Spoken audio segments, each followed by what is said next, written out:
Hi guys, it's Kathy. I hope you're doing well. No camera today. It's just not going to happen. I purchased the pieces I needed to install on my computer to make it all better, but it's going to take a few days for them to come in. So, no camera for a couple days, which is really cool for me. It's like vacation for me. All right. I know we did pro se yesterday. I know. But we're doing pro se again today. Because this happened. And I didn't even know you could do this. Because, okay, whenever they have the FREDA hearing for a pro se, to say, okay, well, if you're going to have a lawyer, if you're not going to have a lawyer, you can't come back later and say you had ineffective counsel. Well, he did. We got a guy after trial, been found guilty, saying ineffective counsel. Now, I'm sorry, but I don't know what this is. So it feels like a habeas. That's what it feels like. I don't remember anyone saying habeas. I think when they first sit down, the judge says, okay, we have some motions that we need to get through. So, after trial, there are motions. So I don't know what's going on. You are allowed to say ineffective counsel after trial with your pro se under a few limiting circumstances. And that all depends on the judge. The judge says you need to get permission to appeal. This is not an appeals court. So this is not an appeal. So I don't even know. It's like torture, Bill. Bill, I am very famous. Bill is here. Hello, American courts. Thank you for playing Judge Fleischer for us every day. We appreciate it. So, this is 2 days long. So, like, we won't finish this today. We won't finish this tomorrow. And again, this isn't I don't think this is a habeas. So we're not going to have an answer for anything right now. But we'll find out in 30, 60, 90. No, there's no camera, guys. No camera today. No camera tomorrow. I ordered a piece for my computer. There won't be any camera for a couple days because shipping is slow right now. And I'm all for it. I'm happy. 2 thumbs way up. You can't see, but my 2 thumbs are way up. And I'm clapping for you all. Here we go. Let's get to work, guys. Wow.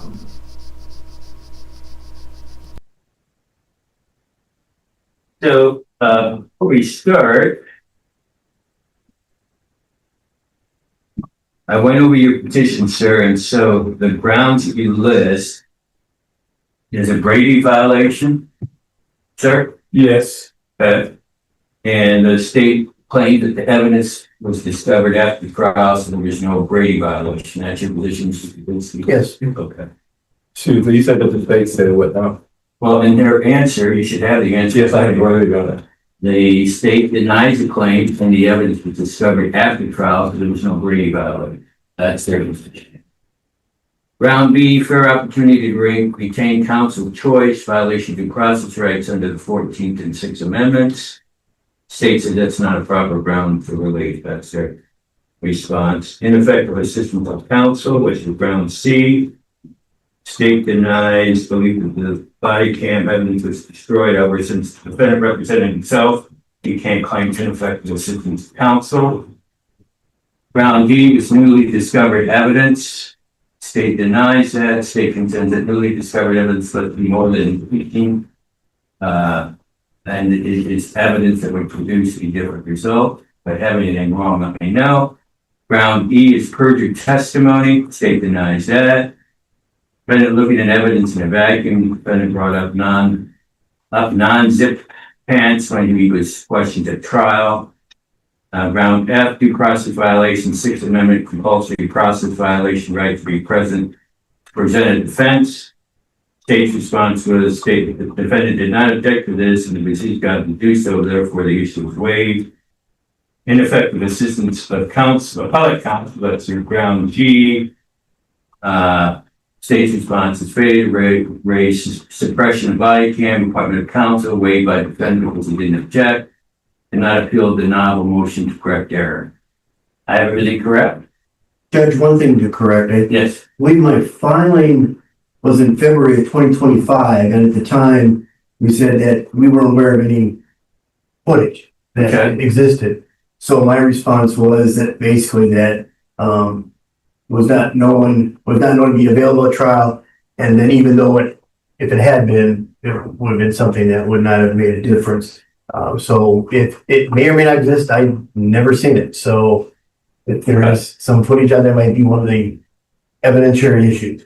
Mr. Professor, I sent you a link to the video in an email a few days ago that I followed up with. So, you can talk to me. Oh, excuse me. Okay. This is what I got. Okay, don't worry. They're going to force him to pull the microphone closer to him in a second. So I know you couldn't just understand what he was saying there. It'll get better very quickly. Judge, a copy of the disc. Okay. All right. There was, Your Honor. Do you have the disc, sir? Yes, I do, Your Honor. Okay. All right. Your Honor, there was a link for Mr. Phillips. But that's all right. We're not going to get into an argument over that. Let's not digress. All right. Just, can we have him slide the microphone towards him? Yeah. No, Not away from towards you, you. towards you, sir. We can hear you better. Yeah. Okay, so, all right. Say something, Mr. Lewis, so Oh, You need to be closer to him. it needs to be closer. Yeah, there you go. all right. So, sir, you ready, to proceed? Before, I have a witness that's not here. I don't see, Christopher Kozoliski, Your Honor. I would, object to moving forward without that witness today.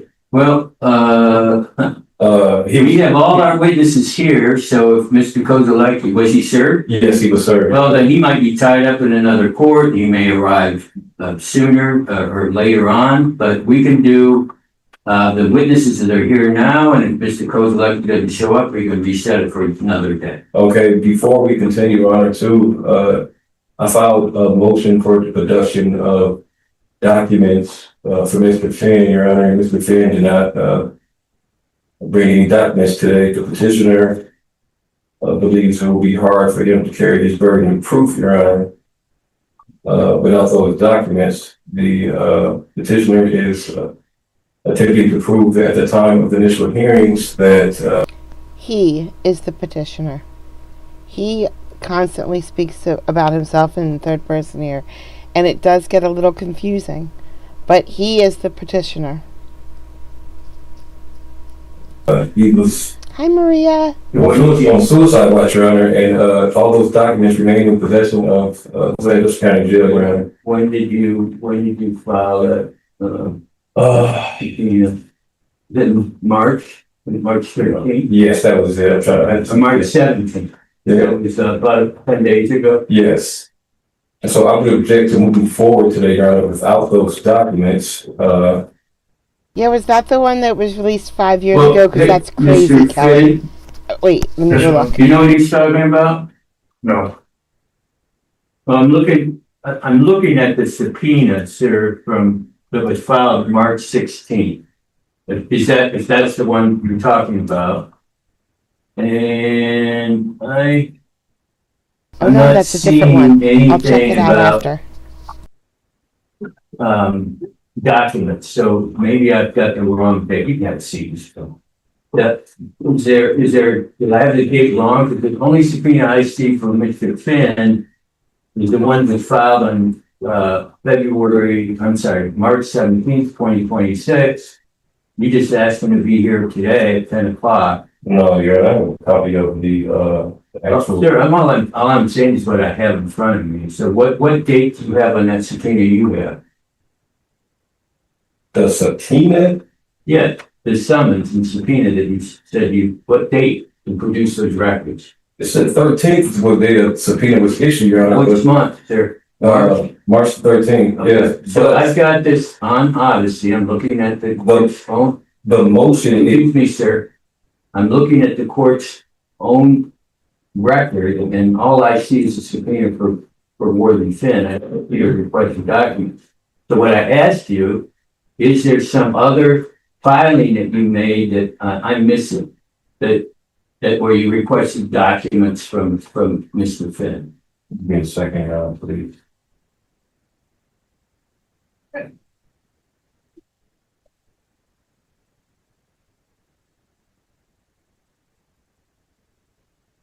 I missed what Brent said, but I wasn't worried.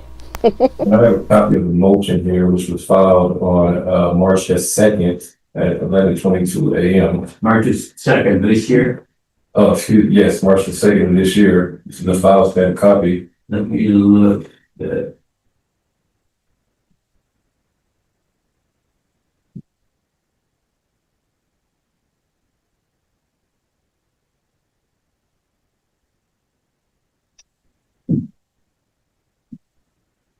Okay, this is your list of witnesses you intend to call, is that right? No, Your Honor. Okay.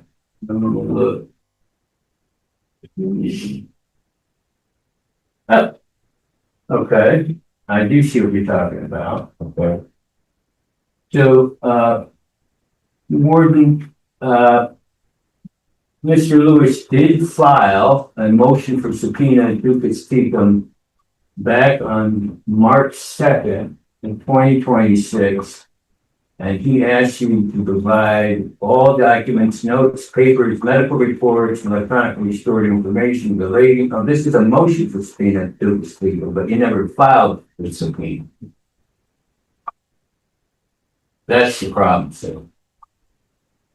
I never filed a subpoena, Your Honor. You know, you never filed a subpoena, you just filed a motion for subpoena ducis tecum. Yeah, the last time that I filed a motion for subpoena, the courts issued them without me.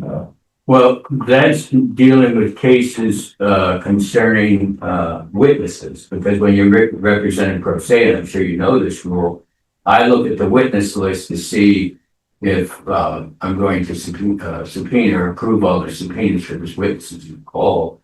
But you should have filed a subpoena. It's not our job to file subpoena. I mean, we'll file subpoenas for the witnesses, but you should have filed a subpoena along with that motion for subpoena ducis tecum. I guess that's it. I'll take Mr. Finn, Warden Finn. How long would that take you to produce those documents? Hour. Okay. Well, how about we do this, Mr. Lewis? How about we have the warden go back and get those records. Matter of fact, if you can you run up a copy of this motion for subpoena? Yes, I'm gonna pull it up here. It was filed on March 2nd, 2026. March 2nd. Yep. I'll give you the subpoena so you know, or give you the motion so you know what you're looking for, and if you can come back with those records, that would be great. Is that all right, Mr. Lewis? Can we do it that way? Your Honor, Okay, so this guy started out the trial with a public defender.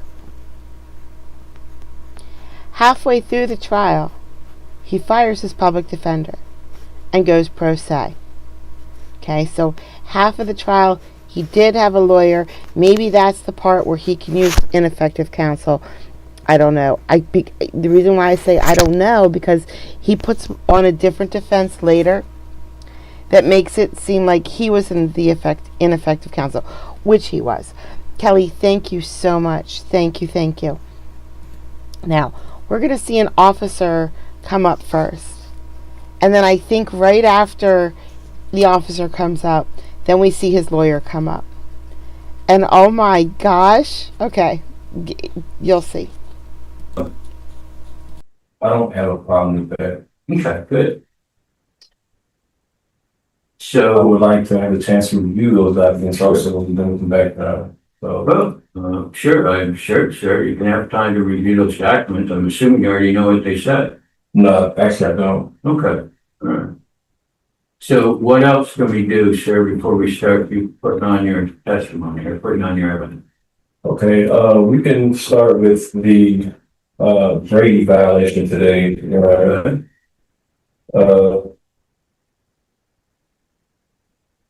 Your Honor, in this case, there was a body cam video that the officer testified that it had accidentally got deleted, Your Honor.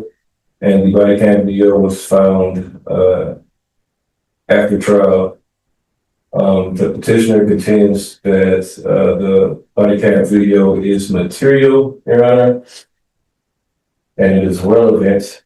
And So why don't you call a witness? okay, I'll call Brett, McNeel to the stand, Your Honor. And tell him to step out and give this Yes. for. Jonathan. Yeah, you go get that, motion. Okay, give it to the board of business. Hey, so come on up here. I'm pretty right now. Bring up here. Quick. No, no. We're telling the truth, the whole truth, and that's what we should help you. I do. Yes, sir.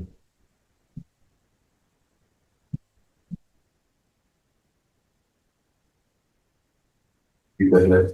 Yes. Do you want to hear that? Is this okay? Yeah, you're good. All right. Go ahead, sir. Good morning, sir. Will you please state your name for the record, please? I'm Brett McNeel, You please spell that for me, please? BRETTMCNEIL. Okay. Mr. McNeil, are you currently employed? Yes.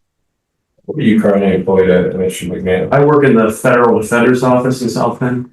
Okay, and how long have you been employed there? Almost 7 years. 7 years. Okay, so you would have been employed there in October of 2022, correct? Yes. Okay. Excuse me. Is there Mr. David Vandercoy also employed at the Federal Community Center's office? Not anymore. Mr. Vanderkoy retired. Okay. Was Mr. Vandercoy employed there in October of 2022? Yes. Okay. And did you do some work with Mr. Vandercoy in reference to a client of his named Omar Lewis? Judge, Hang on. I would object to anything that Mr. Vandercoy could have done or said to this individual. If he's gonna tell me what he did, that's one thing, but if it's what somebody else did, it's just gonna be completely hearsay. What's your response to that, Mr. Lewis? Your Honor, I'm not asking Brett about any kind of work that Mr. Vandercoy did. Mr. McNeil worked with Mr. Vandercoy, Your Honor, on the case for the petitioner. But he can't testify to what Mr. Vandercourt said. Exactly. I'm not asking him to testify to what Mr. Vandercoy said. Fair enough. If you're not, Mr. Vince, if you want to make an objection based on his question, you can go ahead and do that. Go ahead. Go ahead. So can you restate the question, please? Did you do some work with Mr. Vandercoy in reference to a client of his named Omar Lewis? Yes. Okay. Do you recall what kind of work you assisted Mr. Vandercoy in doing? I'm the investigator in the office, so I do fact investigation and other related work on cases. Can you ask me a more direct question? Okay.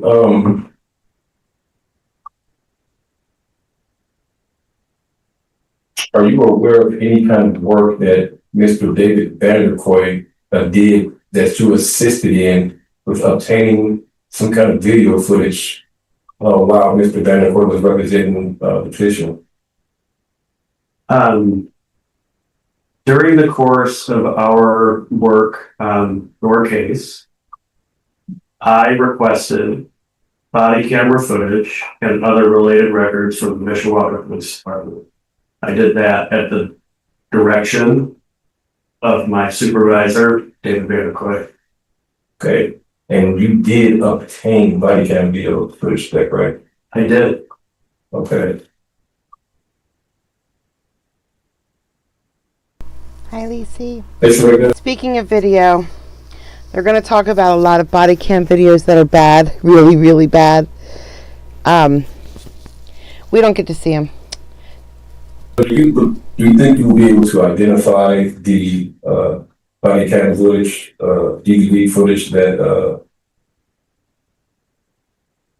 was given to the petitioner during the time Mr. Vanderquay representing? Yeah, I do that. Yeah. Yeah, I'd like to. You can move to enter that in evidence. Not exactly right now. I'd like to identify it if possible. Okay, all right.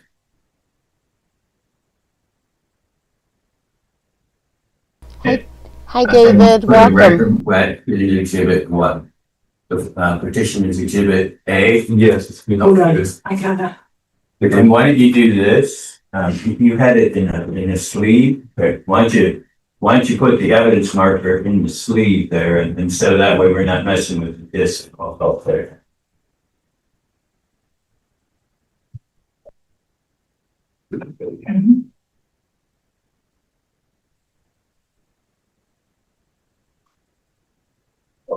Sorry. That's all right. So this is exhibit A. Petition is exhibit A. All right, go ahead, Skip.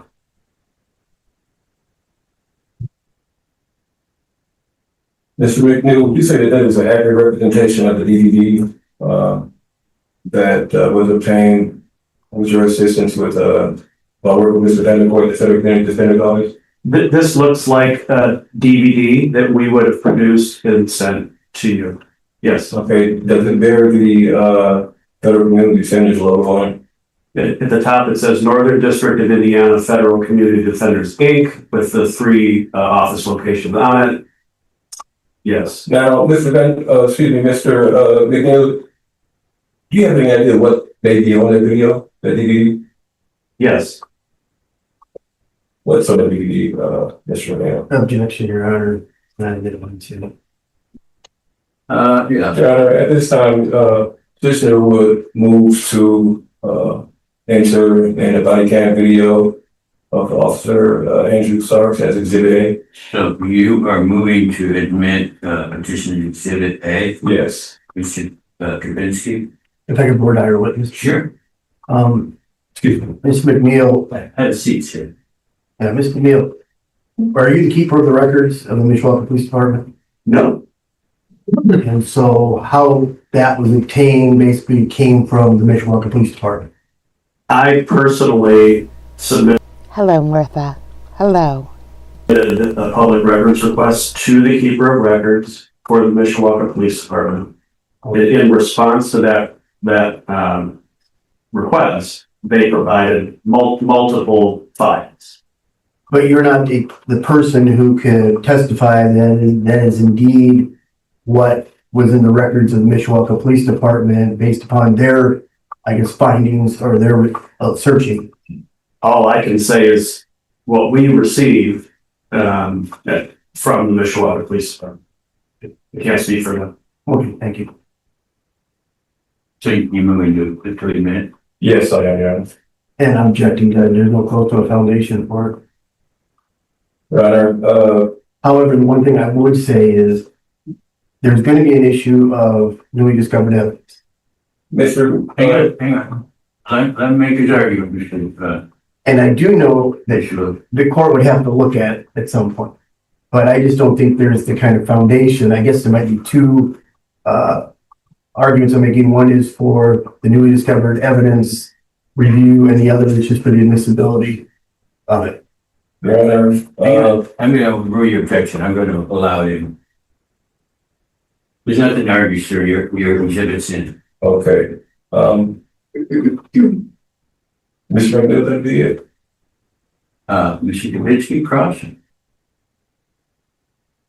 Go ahead. Sir, do you know when you got a copy of that body camera?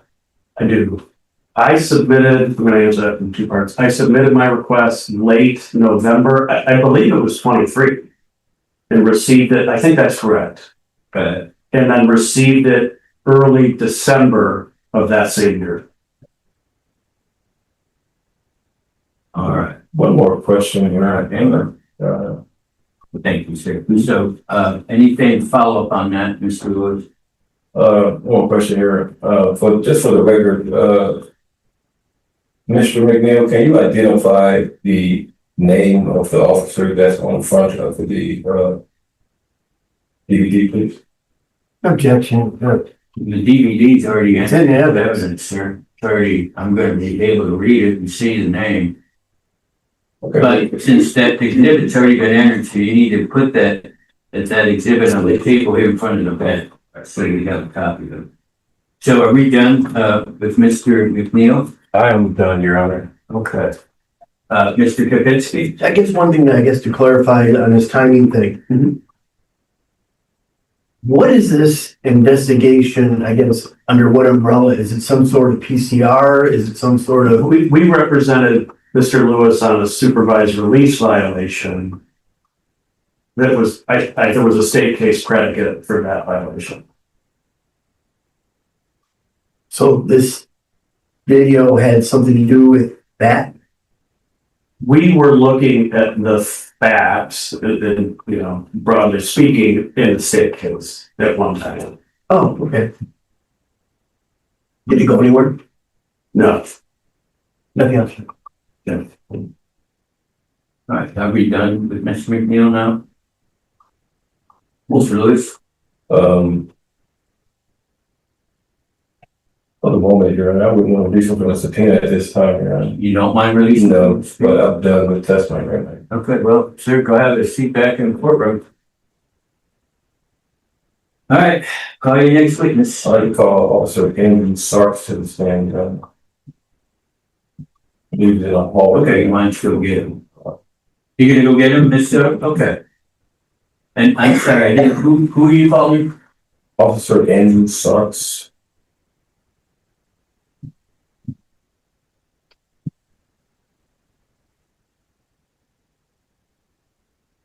Yes, Lewis, you need a bottle of water? Sure, I actually tried to bring one up there with me. They said you couldn't bring him in the building. Thank you. Hey, sir, come on up here.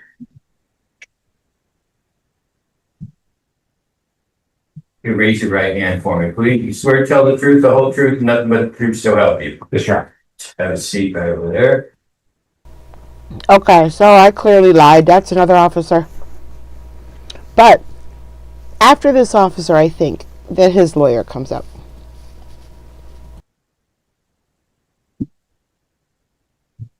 Good evening, sir.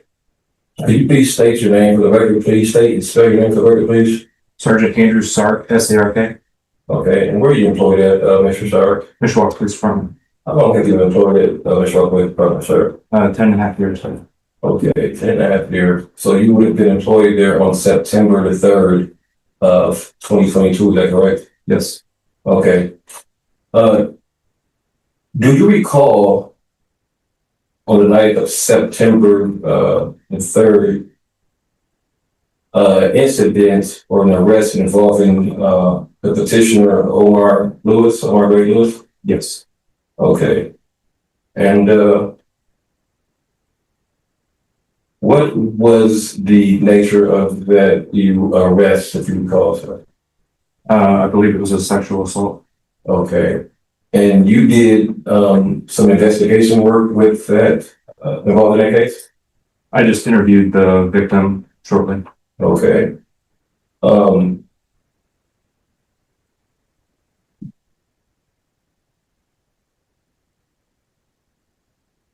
Mr. Sarks, are you aware that during trial, excuse me, Mr. Sarks, was your body cam video working on the night of the arrest? I do not recall. I did review PFC Boyd's body camera to see if I could see if my camera was operating or not. It did not appear to be. There's a red light that comes on at the front of the camera. If they're recording, I should say. Okay, and so your body cam video was not recording that night? It's a possibility, yes. It's either that, like we previously discussed, or I tagged it as a code 1, which is a no report. which was only saved for 90 days. Okay. Sir, are you aware that during trial you testified Judge, to? I'm gonna object to anything. We're gonna enter into evidence the trial. I'm assuming we're taking. I did. I met up with Zach on Saturday. I didn't really get to talk to him too much though. He came into my job and watched a show. Oh, it was awesome. It was great. His daughter is freaking adorable as heck. Judicial notice of that, then it's already there. Anything he did during trial, anything he said, if that's what we're going to try to go back and ask him to try to recall. Probably. So are you going to stipulate to the trial transcript coming in? Your Honor, at this time, I would request that the court takes judicial notice of the record on appeal. I did file a motion for the record on appeal. Well, you asked for certified, and all records are certified anyway, the transcripts are certified anyway, so what I'm simply asking, sir, is without getting to I'm gonna lock my keys out of my car today and see if I can get another visit. a long discussion about it, is if the state's willing to stipulate that the record comes in from the trial and you're willing to do that, then it comes in. Okay, Your Honor. That's it. So you stipulate to that? Stipulate to the trial record, Your Honor? Yeah. Yes, I will. Okay, so it's in.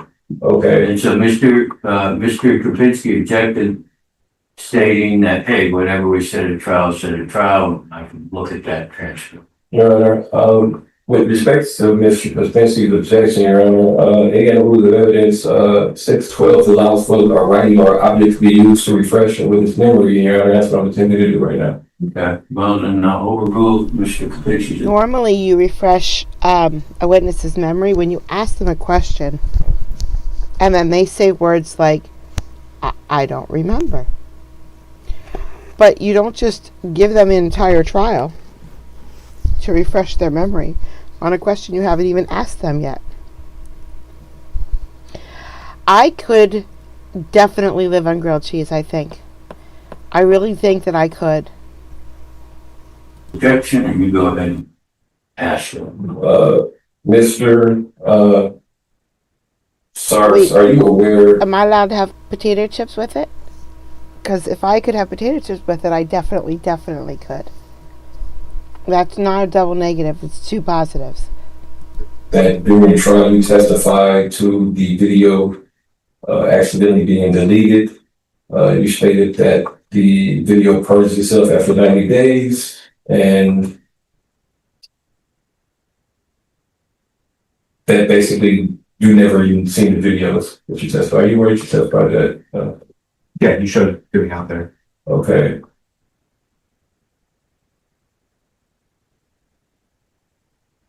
Mr. Sarks,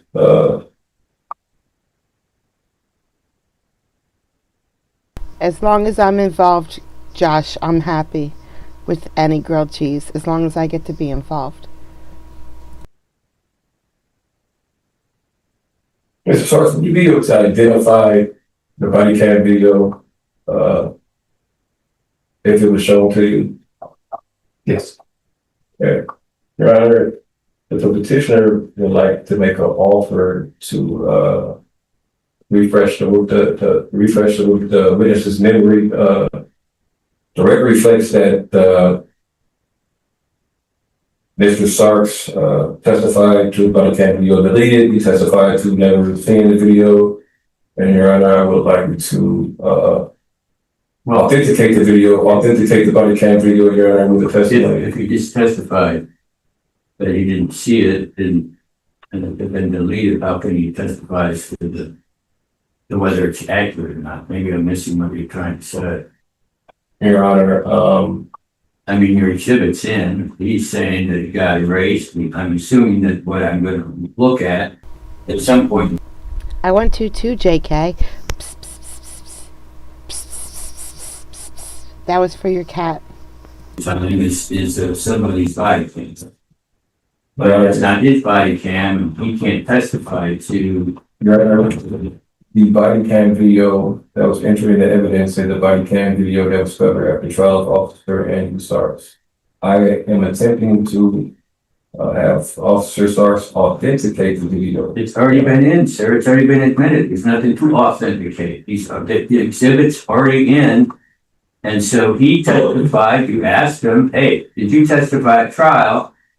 Whether the body cam was around, and he said, well, it got erased or by accident or something happened to it, he didn't have it. Now you presented an exhibit that you or say that shows his Cats weren't going to listen anyway. They just never were. actual body cam. So, so there is a body cam. I'm assuming it's his body cam. So you've already impeached him. If in fact what's on that tape or on that disc is what you purport it to be. Okay. So we're not going to have him look at the video and say, gee, yeah, that's my video. It's either his video or it's not. Okay, right. Mr. Sarks, now your body cam video, you testified to it being deleted, so you didn't turn any kind of body cam video or anything like that over to the state prosecutor's office, did you? Well, officers do not. So the state prosecutors put in a request and the detectives sent it over. Okay. But as far as you know, your video, body cam video didn't exist, is that correct? Correct. When I went to look for it to review the case, it was not there, which I explained to you. If I accidentally tag it as a code 1, it's only there for 90 days and then it gets purged. Okay. Oh, that's the witness. Mr. Basically. Officer, would you be surprised if, and I'm not sure what it is, but somebody making a claim that they went to the Mishawaka Police Department and somehow found this body cam video after the fact? It's possible. Again, it might be a tagging issue to where I couldn't find it because it wasn't tagged. It was tagged improperly. If somebody dug deeper than I was willing to for review of this case, then it's possible. But you wouldn't be surprised. I wouldn't be. Okay, nothing else, Jim. Anything on that issue, sir? No, Your Honor. Is he released from his subpoena? Not at this time, Your Honor. So what other reason would you have him here? Your Honor, I may have further questions concerning. Well, here's your chance. It's on the stand, so you can ask him a question. Okay.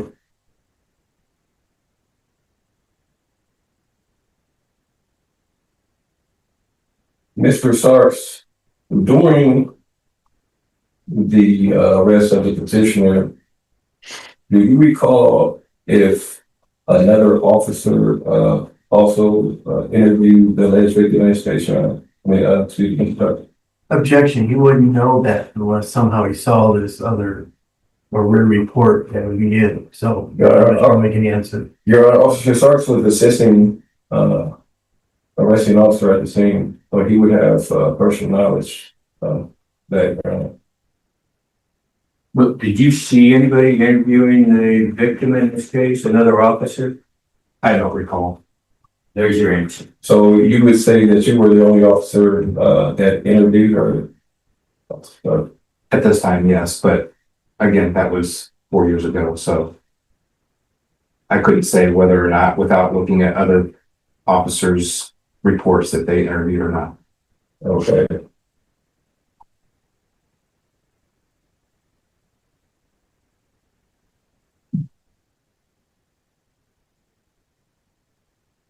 Do you recall your interview with the alleged victim in this case? I recall what's written in my report. What's written in the report? Do you mind if I take out my report and look at it? I don't mind. Objection, this whole line of we're retrying the case. Yeah, so what's the relevancy of an interview with the victim in this case? The purpose of a PCR is not to retry the case, that's what appeals for. So what's the relevance? Okay, we just got a clue. We just got a clue. But I don't know what it means. PCR, I'm going to figure it out. That's what we're doing right now. A PCR.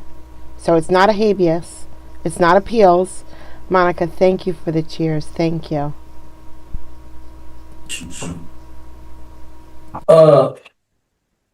Your Honor, I'm just trying to,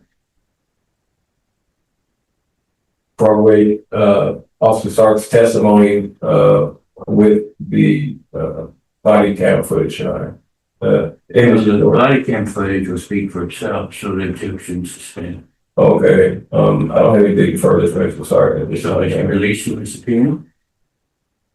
Your Honor, I'm not sure if I have any further questions. That's why he's here now. He's here to testify, and if you have more questions for him, now's the time to ask. I'm not going to tie up a police officer for a few hours on the possibility that there might be more questions coming down the road. He's here now. He's done the subpoena. He's in the witness chair. He's been sworn in. This is your time to ask. Okay, give me a second, then, Your Honor. Okay.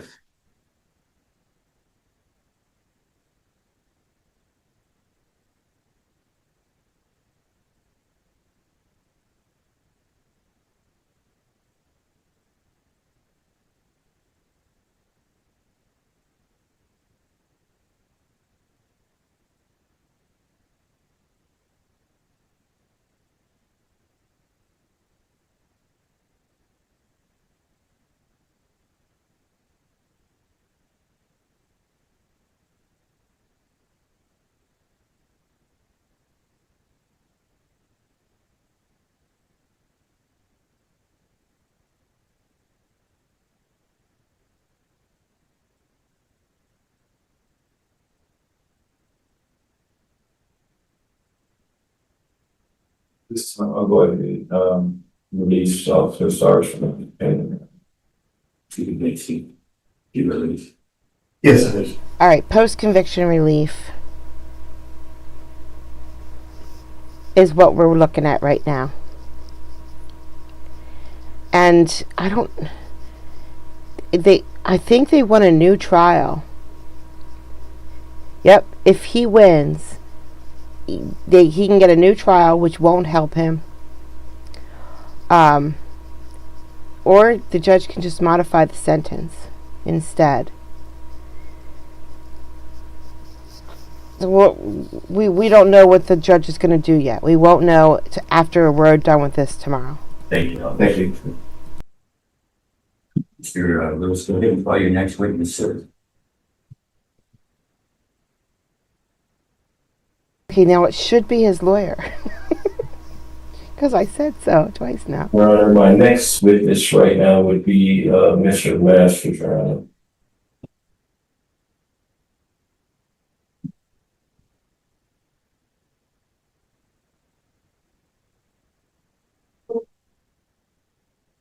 Excuse me, Mr. McNeel, Your Honor, I would like to release Mr. McNeel from subpoena as well. That's Be released from the subpoena. yes, sir. Mr. McNeel, you're free to go, sir. Thank you. Thank you. Oh, Your Honor. Oh, sir, raise your right hand for me, please. You swear to tell the truth, the whole truth, and nothing but the truth, so help you. Yes, I do. Thank you. See right over there, sir. Okay, we absolutely know how it's going to turn out, though, guys. Don't worry.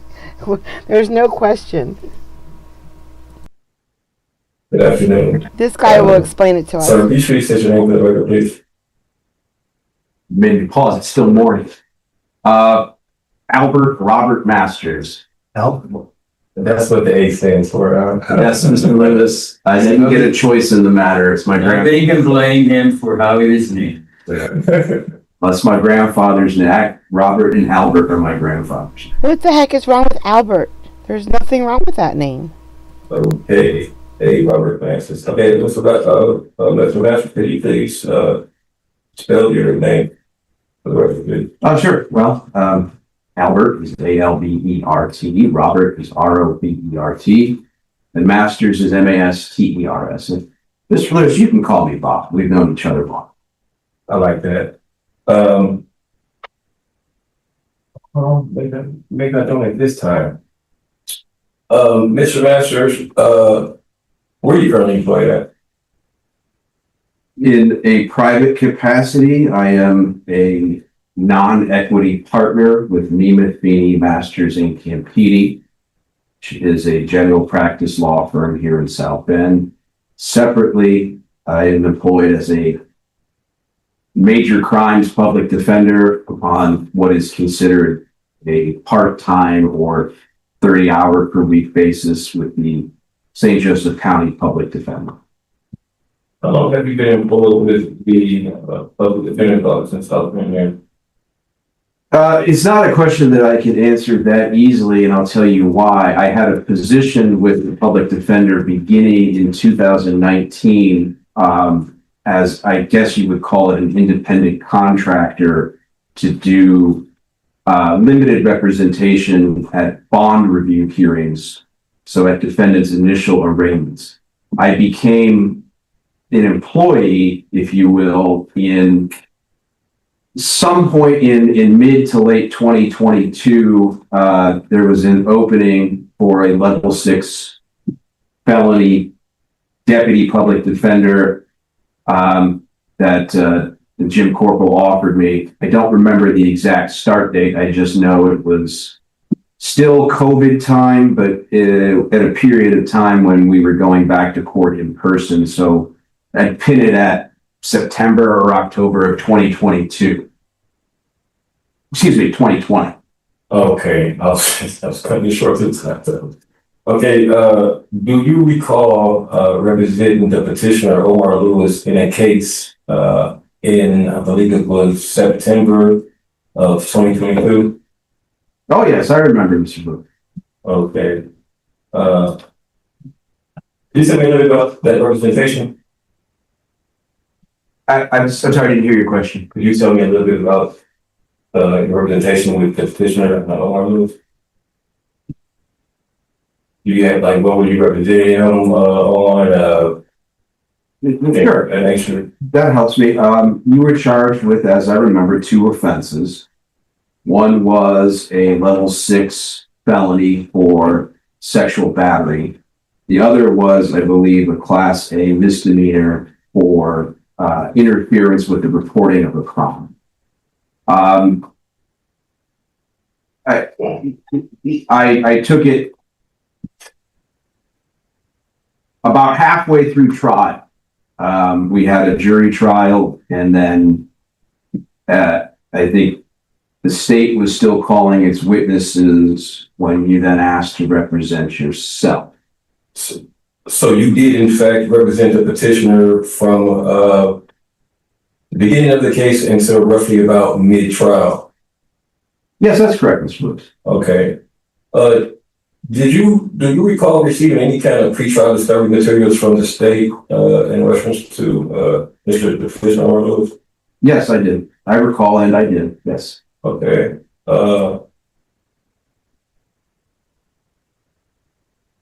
What kind of discovery material did you receive from the state, Mr. Master? I would say it was in sort of 3 generic categories. We had written police reports. We had video that my recollection was a great deal of body-worn camera recordings. I do not remember if we had motor vehicle recordings, but I would have been less interested in those than I would have been in the body camera video, which I know we received. And then lastly, I remember getting an audio file of a 911 call. So the discovery, as I recall it being, was what we call kind of generically the paper discovery, police reporting. There may have been pictures, although I don't remember that precisely. Then you have your media discovery, which in your case was several body camera recordings and at least 1 audio recording of a 911 call. Okay. Do you recall the officers that may have the body cam footage that was provided by the state? Do you recall the officers' names that was on the body cam footage? I do not, Mr. Lewis. I'm sorry, but I do not remember the names. There was a time, the petitioner wrote you a letter in December of 2022, requesting your assistance in obtaining other evidence. Do you recall the letter that Mr. Lewis may have sent you? Not with specificity. I think you had at some point written about Uber or Lyft records or something like that.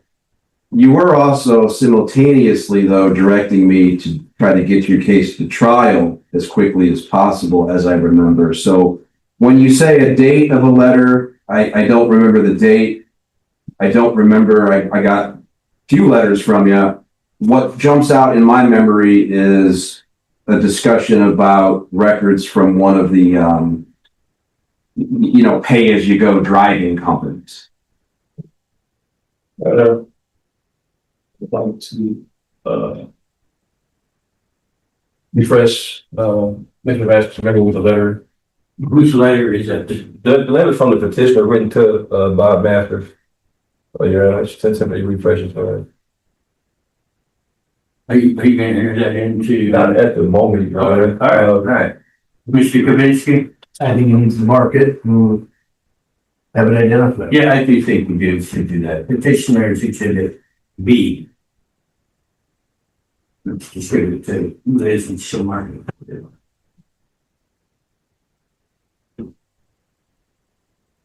Thank you. Hi, Terry.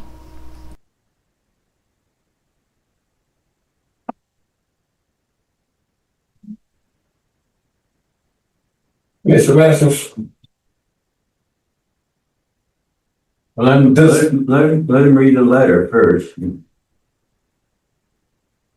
Okay, I've read it. Thank you. Mr. Masters, would you say that is a fair representation of the letter that was mailed to you by the petitioner? I'll tell you why I'm going to say yes, because if you see up here at the top, when I get letters from inmates, I write receive, the date I got it, and then my initials. So I can tell I must have given this to you because, and I was in the service, so I use military dates. I put down 21 December 2022. So I recognize this as something that I would have received from you on the 21st of December 2022. Okay. Mr. Masters, in that letter, the petitioner is asking you for your assistance in obtaining a body cam video from Officer Sarks. Is that correct? Yes, that's correct, Mr. Lewis. So at the time the petitioner was wrote that letter, you did not possess the body cam video of Officer Sarks. Is that correct? Well, knowing what I know now, that is correct. I don't know if I knew that at the time you wrote me this letter. Okay. Go ahead. So you would agree that you never received the body cam video of Mr. Police Officer Sarks. Is that correct? I would agree with that, Mr. Lewis. Yes. Okay. Okay. Your Honor, that has already been entered in evidence. Is that correct? That's right. All right. Okay.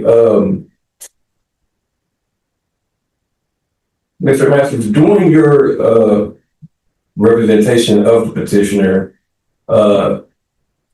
did you attempt at all to obtain Officer Sarks' body cam video? No, Mr. Lewis, I did not. So you never attempted to obtain Officer Sarks' body cam video from the prosecutor's office? No. All right.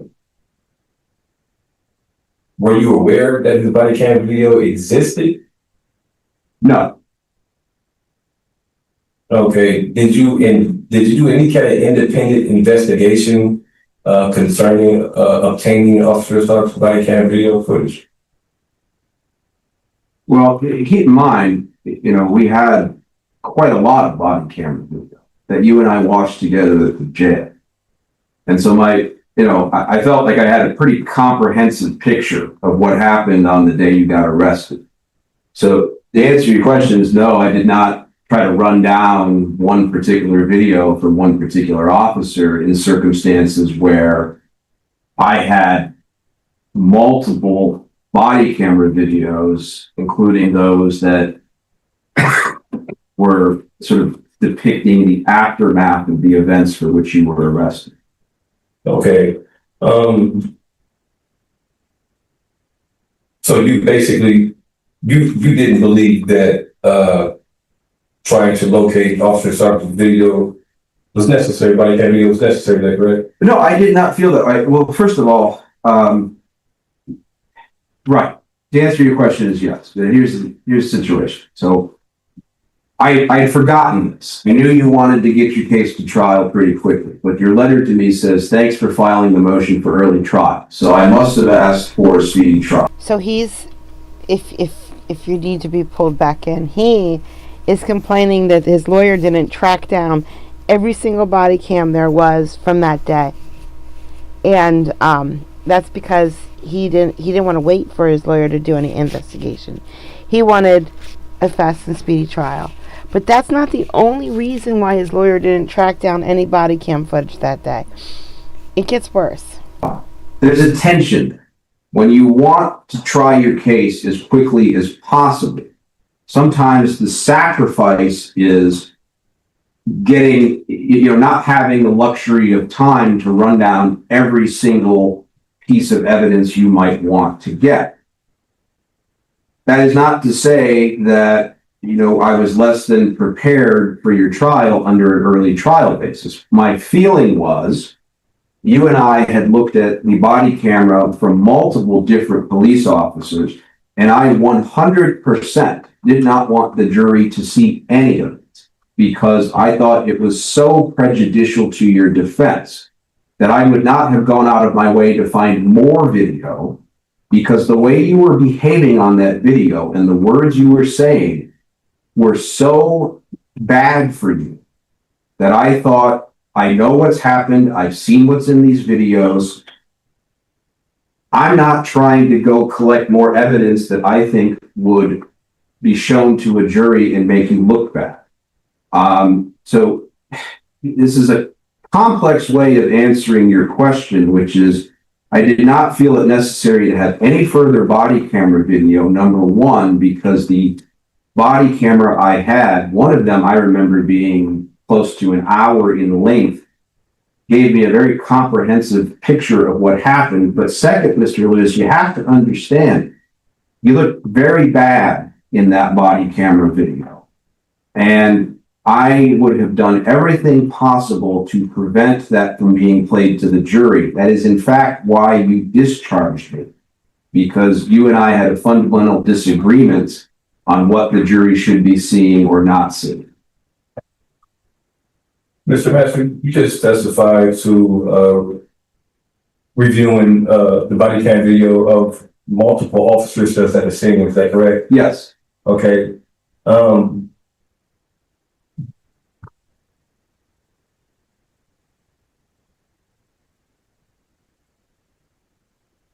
Mr. Masters, the petitioner wrote you a letter while he was incarcerated in federal prison asking for the footage that was obtained, body cam footage that was obtained. Do you have any kind of recollection of that? So I was thinking about, I vaguely remember that you may have asked for your file, and my practice is, if a client asks for that, I try to give it to the client within 30 days, but almost always as quickly as possible. So I don't remember you representing to me that you did. I have a vague memory of you asking for your file. I also know that your federal attorney asked for these materials, and I remember giving it to your federal attorney. So you have to remind me about the specific letter, but in broad strokes, it doesn't come as something, it's not a surprise that you wrote that, or you wrote something like that to me.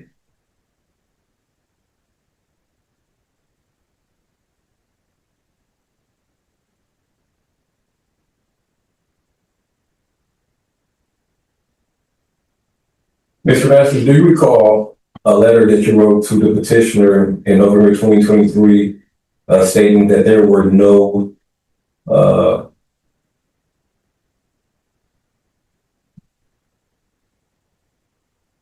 excuse me a second here.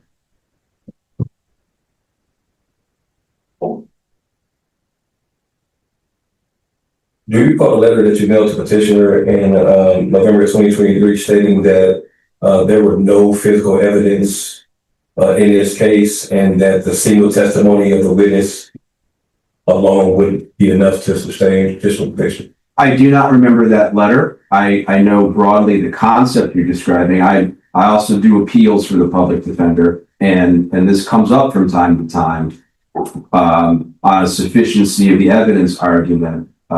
Appellants may argue that, how could I be convicted? There was only one person who testified, and our review courts, at least the Court of Appeals of Indiana and probably Supreme Court as well, say that a single witness's testimony is sufficient evidence to convict someone.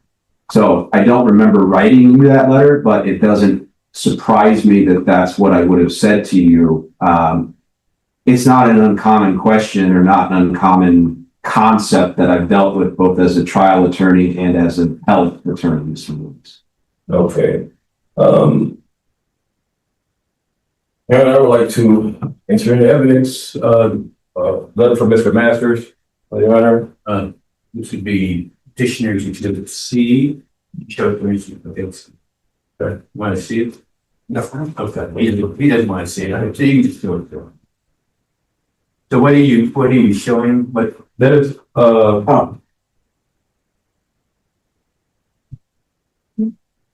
Mr. Masters, would you say that that is a accurate representation of the letter that you mailed to petitioner? Yeah, I know what this is, Mr. Lewis. Would you like me to explain it? Sure, go ahead.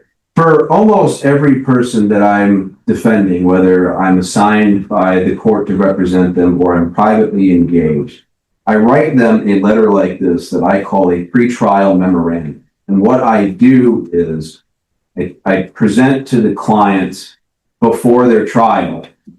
Well, I'll read you the first sentence. This memorandum will summarize the charges against you and the state of Indiana's evidence in support of the charges. It will also discuss your defenses. So I prepare a letter in almost every single case I do for my clients when we're going to trial to, I guess, give kind of a one sheet, or if it takes more pages than that, so be it. But sort of a simple explanation of, based on the discovery I've seen, this is what I think the state's going to offer as its proof. This is what I think that evidence is going to show, and then this is how we would defend against it. So what you've presented to me is the pretrial memorandum I wrote to you. It's dated the 23rd of November, 2022. I don't remember when your case went to trial, but I would have given this to you before your trial. Okay. In that letter, Mr. Masters, did you state to the petitioner that there were no physical evidence related to this case? Objection, Judge. If he wants to offer the letter and evidence, he can, but to now go through what the letter says just seems. You offered it into evidence, sir? Yes, Your Honor. At this time, I would like to offer Like you did at C. that. And if I hadn't done already, Your Honor, I'd like to offer into evidence the body cam video, exhibit A. You already did, sir. Sure. So any objection to C, Mr. Oh, no, I would offer it. So exhibit C is an into evidence. And so I can read it and see what it says. Any other questions that you want to ask and contribute to that letter? No, Your Honor. Okay.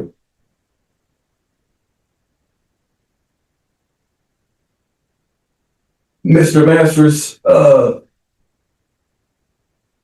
during your representation with the petitioner, you initially had a bit of difficulty meeting with the petitioner. Is that correct? You recalling that? Sure. I don't know if I remember it exactly that way. I remember, I think the notes from your arraignment suggested that you had refused your arraignment for several days in a row. My memory of meeting with you was that we got on like a house on fire. You're intelligent, you're funny. I don't remember specifically having a problem seeing you, but I do know, I kind of see it in this memo I wrote you. I think there were times that maybe I was there and you didn't come down to see me. When I say there, I mean at the jail. This also may have been a time when we were still doing video visits. And so sometimes the camera would turn on and my clients weren't there at the camera. I also kind of think there may have been a time where you didn't come to court. It's hard to answer that from pure memory because the memories I do have of working with you were sitting in the conference room at the jail with you and spending time with you and getting along very well with you. But when you say that, I do recall there were some kind of intermittent difficulties. I think, weren't you actually held in contempt of court for failing to show up once? And then, yeah, I think that you didn't come to court. The judge just sort of as a sanction, or excuse me, the court as a sanction said that when you're ready to come to court, they'll resume these proceedings. So I don't have a particular memory of it being hard to visit with you at the jail. In fact, it's quite the opposite. My memory is I liked you and I thought you liked me. Okay, so you don't have any recollection of the petitioner refusing to meet with you at the time that for a period of time? Well, you say that. I mean, I see it in my letter that I put to you that you have several times refused to come to court and refused to meet with me. I would have had a reason to write that.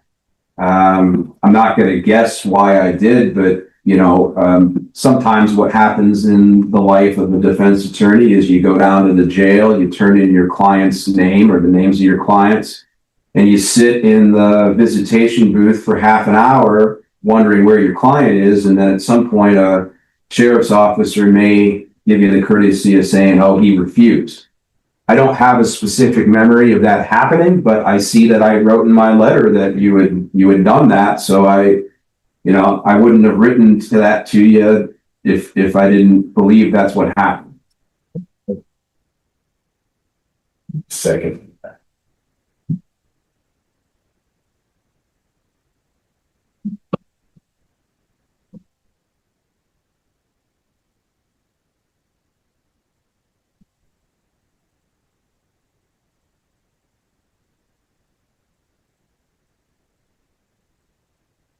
Okay, Mr. Masters, do you recall in July of 2024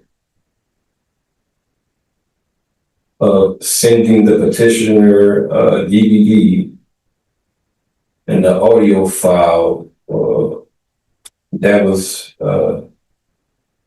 part of this initial case or the case that you ever presented in? Yeah, I don't specifically recall sitting down and typing that letter, but it would have been something I would have done. And if you're telling me I did it in July of 2024, I don't have any reason to disagree with you. Okay. Your Honor, I just would like to offer an exhibit. Would be D. It would be, What is it? this is the letter from Mr. Masters. It includes, the letter included body cam footage, Your Honor. Okay. And what's the purpose of that? The purpose of this body cam footage is to show that the discovery material, this is the discovery material that I received from Mr. Masters, Your Honor. The body cam footage only has footage of one officer in it. Mr. Masters testified to refusing body footage from multiple officers, Your Honor, and that just wasn't the case. So I would like to enter in as evidence, Your Honor, the letter that Mr. Masters sent that has the audio files on it, and the 911 recording, and the body cam footage, Your Honor. But the body cam footage Is this after your trial? Excuse me? Is this letter sent after your Yes, trial? this is after my trial. This is after the trial, Your Honor. But the relevant this evidence is relevant, Your Honor, because Officer Sarks' body cam video was never included, in the original discovery. Mr. Masters just testified to actually, reviewing multiple officers' body cam video, and that just wasn't the case, Your Honor. I use my TVs as my monitors now. I haven't watched TV. Okay, that's not true. I did watch The Pit the other day when I wasn't feeling good, but I watched it on my computer. Well, Judge, we kind of got to the point where I wanted to get to with Mr. Masters, but there's no ineffectiveness of counsel. He took over the trial on his own, so we've already got in a disc of something supposedly that showed up, some other officer. Everything else is irrelevant to the PCR petition. Again, there's no ineffectiveness of Mr. Masters. Your Honor, I believe there is an effective assistance of counsel, Mr. Masters. Not alleged. I'm sorry? Not alleged. It's all newly discovered evidence. Your Honor, I am arguing that Mr. Masters is an ineffective assistance of counsel, Your Honor. Mr. Casey obviously isn't, but. Well, I understand that, so, but the trial's already over. Okay, Are you showing this for impeachment purposes to show that they testified, he looked at several and there's only one person? exactly, Your Honor. And so, when was your trial? My trial was, 22, 22? February 22. So 4 years later, you might not remember? Okay. You know what? Over your objection, Mr. Kavinsky, I'm gonna let it in. Okay. All right, thank you. And that was the defendant's petition, exhibit D. Your Honor, now the body cam footage in the letter is one exhibit, Your Honor. Right. So, They're paper clipping, you know, just tap it together there for me, sure.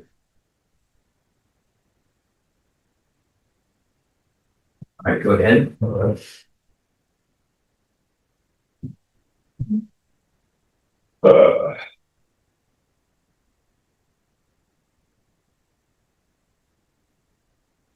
One more letter here, sorry.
I don't really object to the letter, right? Yes. But anything else is attached, we don't know what the heck that is. Right. It's tape, of course. Right. That I can give. So, excuse me? He wanted to clarify with me his objection in regard to your exhibit, which I already admitted into.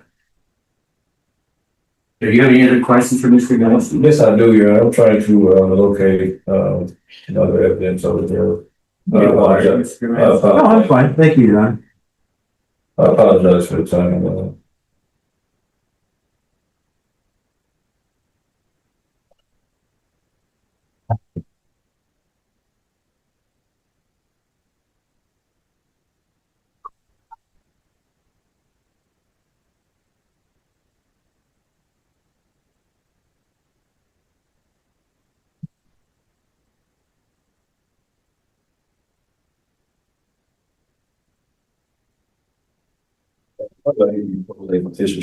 I'm sorry. Nothing.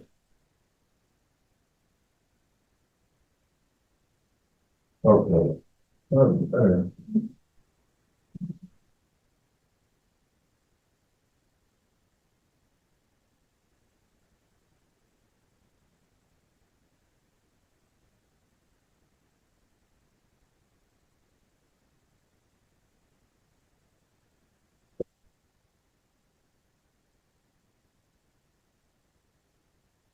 I was hungry an hour ago, so I went and got some food.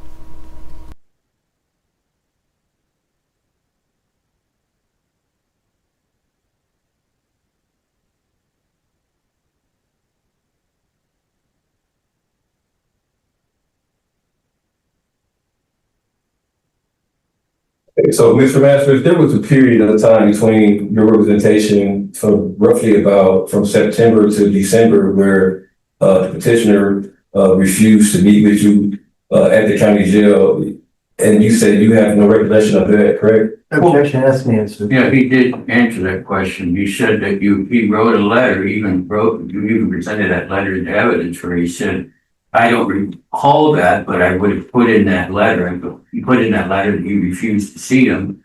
So he says, based on what he wrote in that letter, that must have happened. Okay, So he hasn't denied that. okay. Do you recall from a period of time, how long a period of time that the petitioner refused to meet with you? Mr. Masters? It's irrelevant. I mean, But what is relevant about that, sir? Your Honor, during the time that Mr. Masters represented the petitioner contends that Mr. Masters was appointed in violation of his constitutional rights. His constitution, due process, constitutional rights, Your Honor. And, So he's trying to say he refused to see his lawyer in jail a couple times. He refused to come to court at least one time we know of because he got held in contempt of court. And he's trying to say now he refused to see his lawyer because he never agreed to have a lawyer, ever. So the judge is like, well, did you tell anybody this? Did you tell the court that you wanted to go pro se? He's like, I didn't sign anything saying I wanted a lawyer. I didn't want a lawyer. That's why I didn't meet with this lawyer. And then he's going to morph that soon. He's going to morph it into insanity defense. during that time, I was trying to elicit testimony from Mr. Masters, referring to the period of time where the petitioner refused to meet with him, which is connected to the time that the petitioner alleged that Mr. Masters was appointed in violation of his constitutional rights. Okay, so for him to answer that question, you have to know what you were thinking. Okay. And so I'm going to sustain the objection.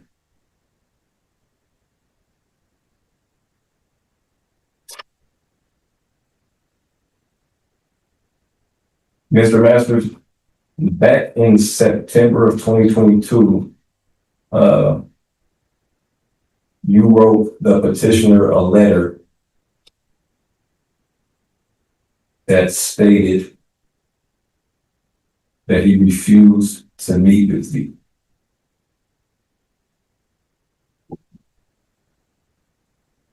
In October, Mr. Masters, in October 19th of 2022, you again wrote the petitioner a letter stating that he refused to meet with you.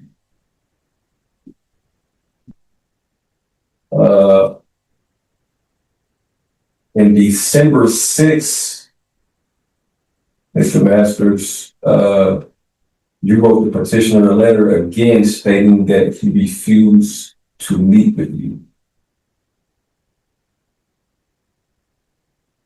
Would you say that it is correct that the petitioner refused to meet with you from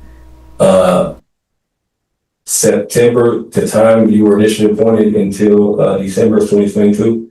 Mr. Matthew? Well, first, Mr. Lewis, I don't remember writing those letters, but I'm sure I did. And you are holding what I presume are the copies of those letters that I must have given you. Yes. And it is consistent with my memory that up front, you know, there were some problems in our relationship where I recall this now. I think the court had even effectively held you in contempt of court for not coming to court.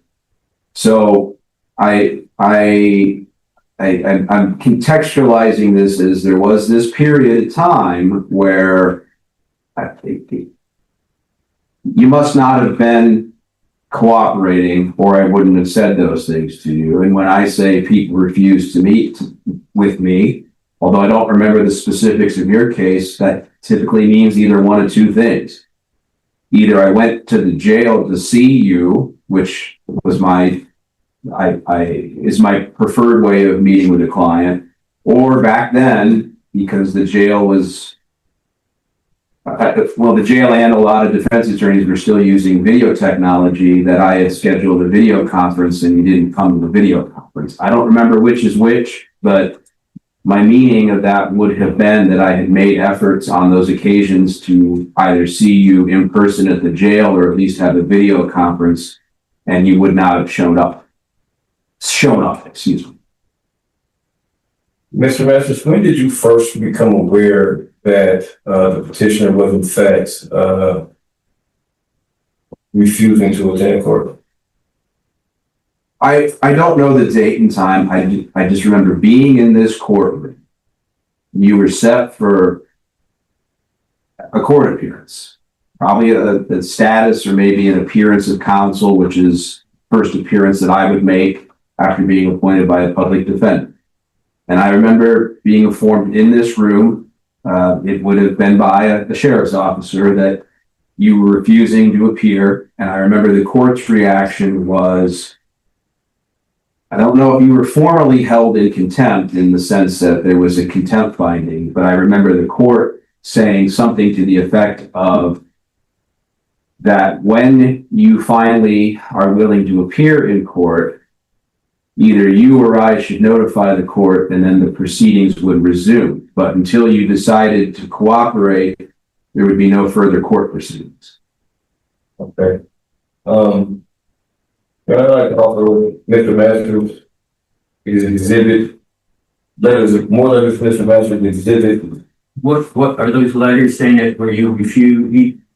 Yes, Your Honor, these letters. So he's already testified that he wrote those letters. I guess my question to you, Mr. Lewis, is there anything on the record where you indicate you wish to represent yourself?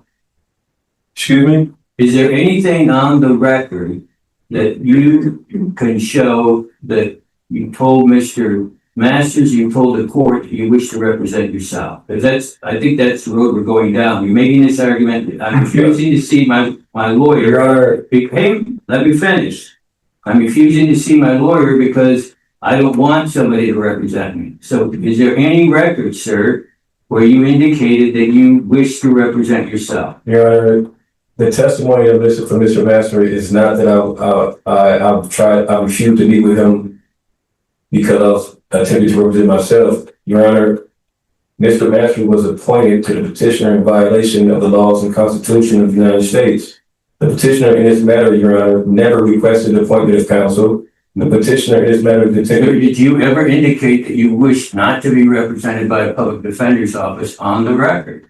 On the record? Yes. I do not recall, sir. I don't recall that either, because had you done that, I think we would have had a discussion and you would have signed a waiver of the attorney and that you were waiving your right to have an attorney, that you were going to represent yourself, and we would have gone through the whole waiver petition with you in open court. I don't recall it ever happening. So the fact that Mr. Masters is indicating that you refuse to see him is, to me, not relevant. So I don't want to make objection for the state, but he's already said that he refused to see him, and I've indicated to you earlier, and you have said that you didn't tell him that you didn't wish to have him represent you, or you didn't on the record indicate that, nor did you indicate to the court that you wish to represent yourself. So I don't see the relevancy in this line of question. So I'm not going to allow you to enter those letters into evidence. Okay.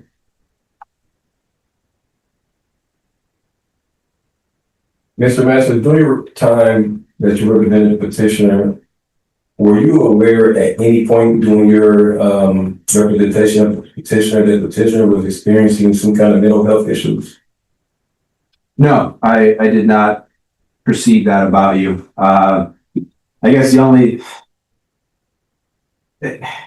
I'm aware from reviewing the docket around the time I was appointed that the magistrate that presided over your arraignment had noted a series of your refusals to come to the arraignment. However, I do not, there was no indication that I recall that there were mental health concerns. I do see that sometimes. I see sometimes the magistrates will note that.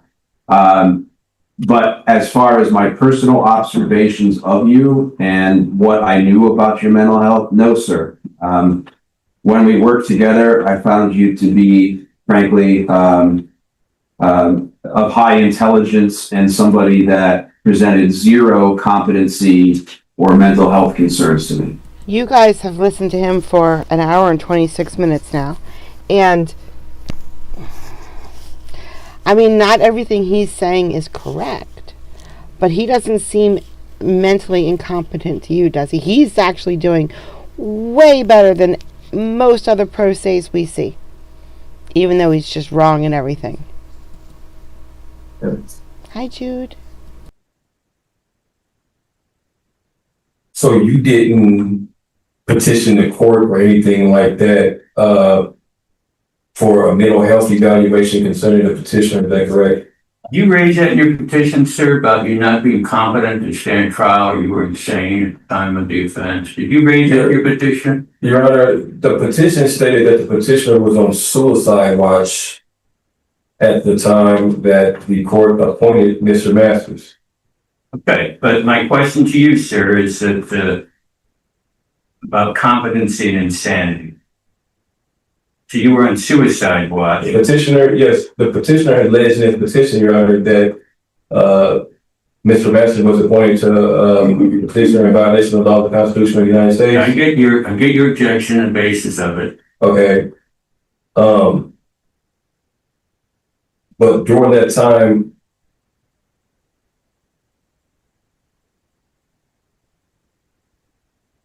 You said you were on suicide watch, and Mr. Masters has already testified, sir, that in his dealings with you, he did not see that there was any sort of mental health issue. okay, So you have to take him at his answer.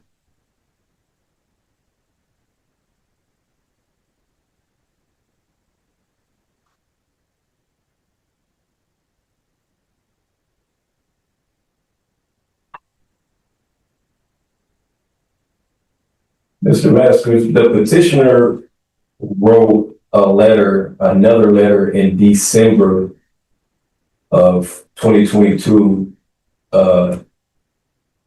explaining the fact that the courts, that he believed in fact that the courts that you were appointed in violation of the defendant's constitutional rights.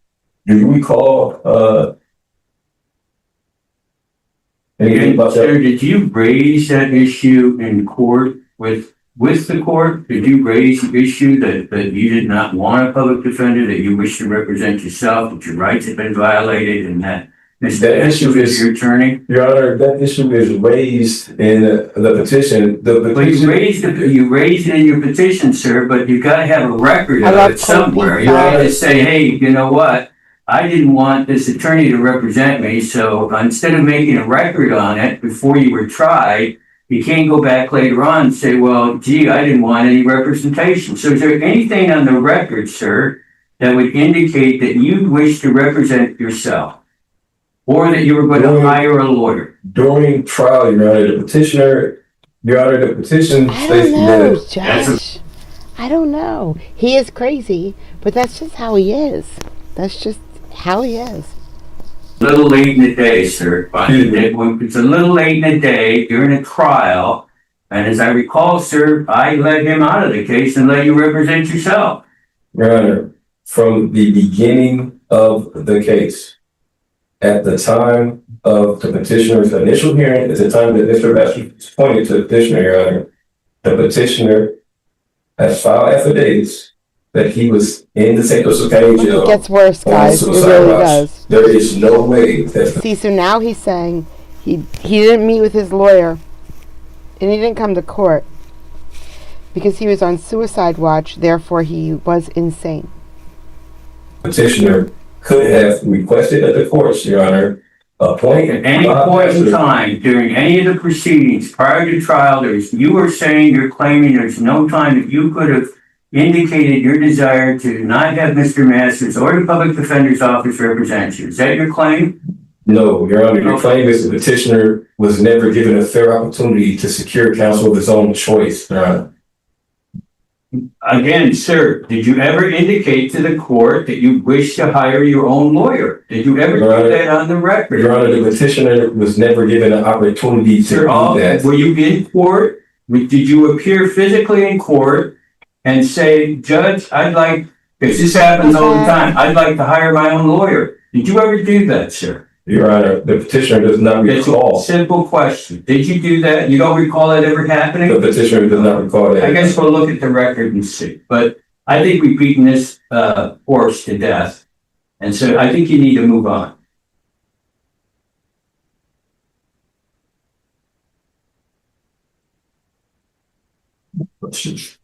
I'm sorry? I have to, I have a few more questions, Your Honor. Well, let's get on with it, sir. All right. I like to use all words, Jude. They all have special places. So, Mr. Masters, you don't recall at any point in time the petitioner sending you a letter explaining to you that he believed that you were appointed in violation of his constitutional rights? Objection, any kind of relevancy. Yeah, it's not relevant, sir. The question is, did you do this on the record? Not that he wrote a letter. You had an opportunity to speak to the court. So I'm going to sustain the objection. Your Honor, I'm asking the same question you asked before. Your Honor, in the state of Indiana, when a person in a criminal matter is appointed counsel, Your Honor, counsel speaks for the petitioner. Okay? The petitioner in this matter, once Mr. Masters... Sure, you're making an offer of proof. I'll let you do that, but I've already made my ruling on this issue. But go ahead, you make your offer of proof. In the state of Indiana, once Mr. Masters entered his appearance on this case, the petitioner effectively had no control of his case whatsoever. Once Mr. Masters entered his appearance in the case, Your Honor, the petitioner had two choices at that time. That was either to his choice. The only choices he had in that matter was to go to trial, and if he wanted to testify, testify. Well, sir, that's not true, because you do have a choice to hire. You have the absolute right to represent yourself, or to hire your own counsel. And sir, with all due respect to you, that happens all the time. Your Honor, the petitioner. So, you've made your offer of proof. Let's move on to a different subject. Your Honor, the petitioner's case was never given an opportunity to secure counsel of his own choice. Sir, I guess that's the problem you run into when you file a speedy trial motion, because then the clock starts running at that point. So, with all due respect, I get what you're saying, that you didn't have an opportunity to hire your own lawyer, that you weren't given a chance to address that issue. All I'm asking, is there anything on the record you don't recall? I'll go back and look at the record to see if there's ever a request that you represent yourself, you can be given time to hire your own lawyer. But letters exchanged between you and Mr. Masters concerning that issue. Mr. Masters, and lawyers always get up and say to me, hey, you know what, my client has said, I don't wish to be my client doesn't wish me to represent him anymore. And I said, fine, you can hire a lawyer. I'm not going to say that you can't represent him anymore. You're a public defender. Bye, mate. But until such time as a new lawyer enters his appearance, he's your lawyer. I don't recall that ever happening in your case. So I think we've gone down that road long enough. I get where you're coming from. Let's move on to a different subject that you want to ask Mr. Masters. Okay, give me a second, Your Honor. How many more witnesses do we have? You. Two. Yeah. You got Mr. 2,000. Kozlowski and the warden and Ms. Soto. I just read what you wrote.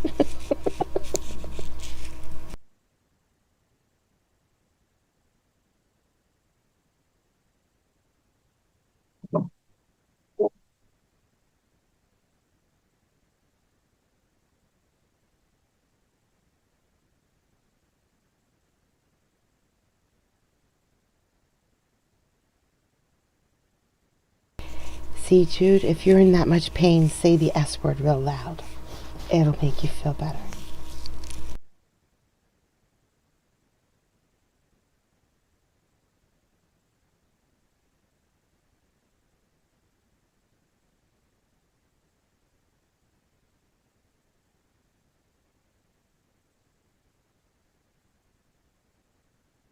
The judge didn't say what he wanted him to say. So now he's scrambling, trying to figure out what to do from here.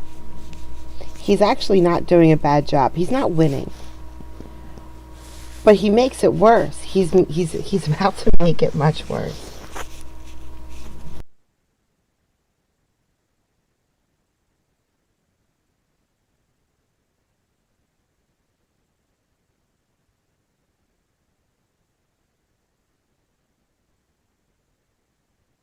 That's the prosecutor. He's been sleeping the whole time. Now I need a new job, prosecutor. Ms. Mathis, just a few more final questions just for the record. Mr. Mathis, just for the final record, then I'll be finished up there in a second. Just for the record, you do not recall whatsoever the prosecutor providing you with the body cam video of Officer Sarks, correct? Objection has to be answered. I'll let me answer the question. Yeah, I don't remember Mr. Lewis getting Officer Sark's video. You're telling me I may have screwed up who I got video from, and you might be right. What I remember is there were multiple video files, multiple officers that appeared on those videos. So I guess it's hard for me to remember whether that's one officer's camera or multiple officers' cameras. But I know that I have seen in some of the conversations, if you want to call it that we've had since your conviction, that I did not get Officer Sark's body camera. And to answer your question, I did not ask for it. Okay. Okay,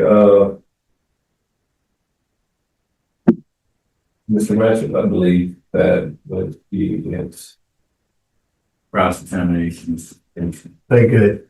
Mr. Masters, in representing someone on a case, you could be reviewing the evidence and determine that it's very prejudicial to your client, and you would Josh, wait till you hear what's on the body cam. It's bad. not offer it in evidence, correct? That's exactly correct, Mr. Fitz. And there may be things in a police report or in a body cam video that you think, wow, that would really be helpful, but you decide not to go down that road because everything else that's there, or there's other things there that could be very damaging, and you don't want to take the risk. Is it safe to say? That is correct. And if you'd like some specific examples from this case, I'd be happy to give them to you, Mr. Fitz. And what would those be? The complaining witness was a female Here we go. Here we go. minority who had complained that Mr. Lewis had groped her breasts. Mr. Lewis appeared on video using a number of racial slurs, using, I think, gender-based insults. objection, Your Honor. No, I'm gonna overrule you here.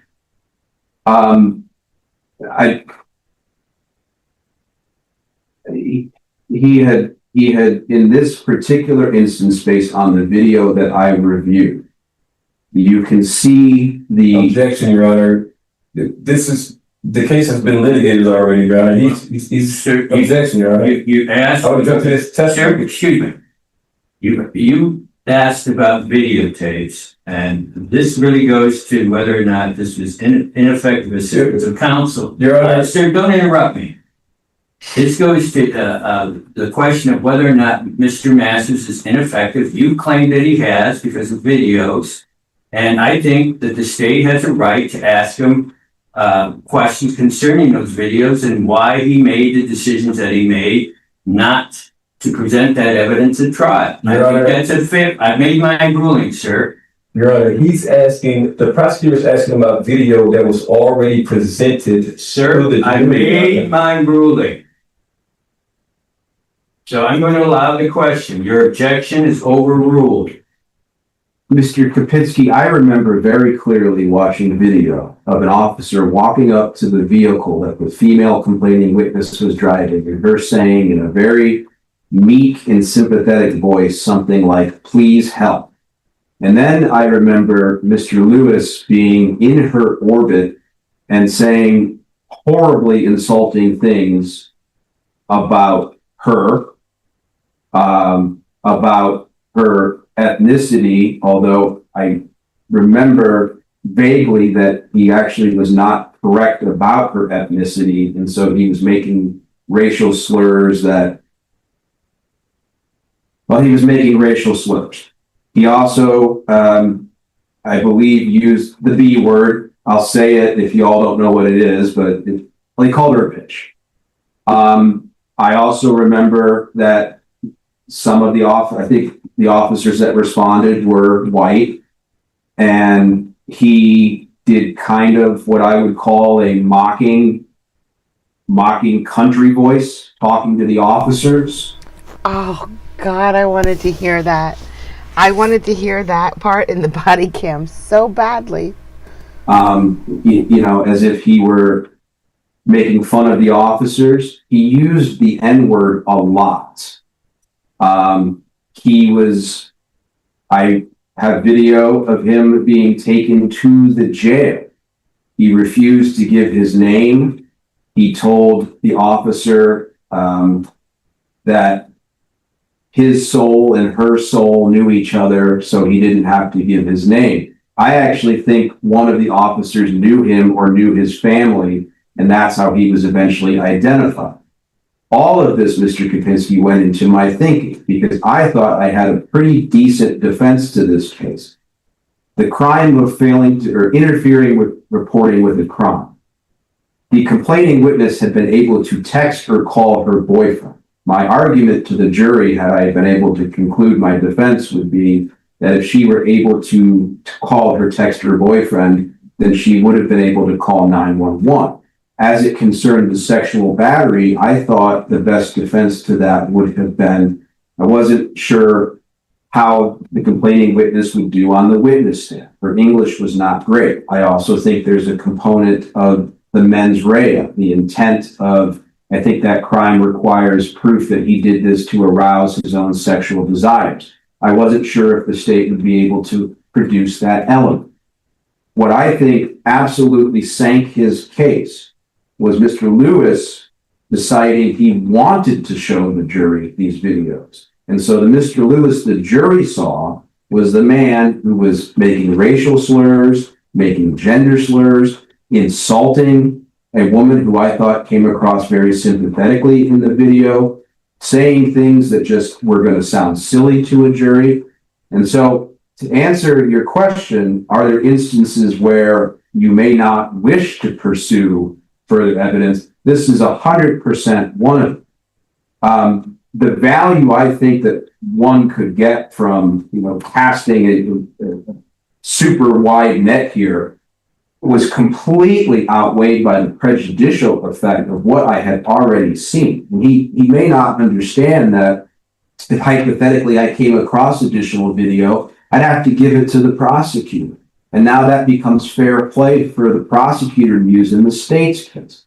What I saw on the video sticks out in my memory as so prejudicial to the defense that I wish there were no videos, because I think that the way he conducted himself on that video was the difference between a conviction and not a conviction.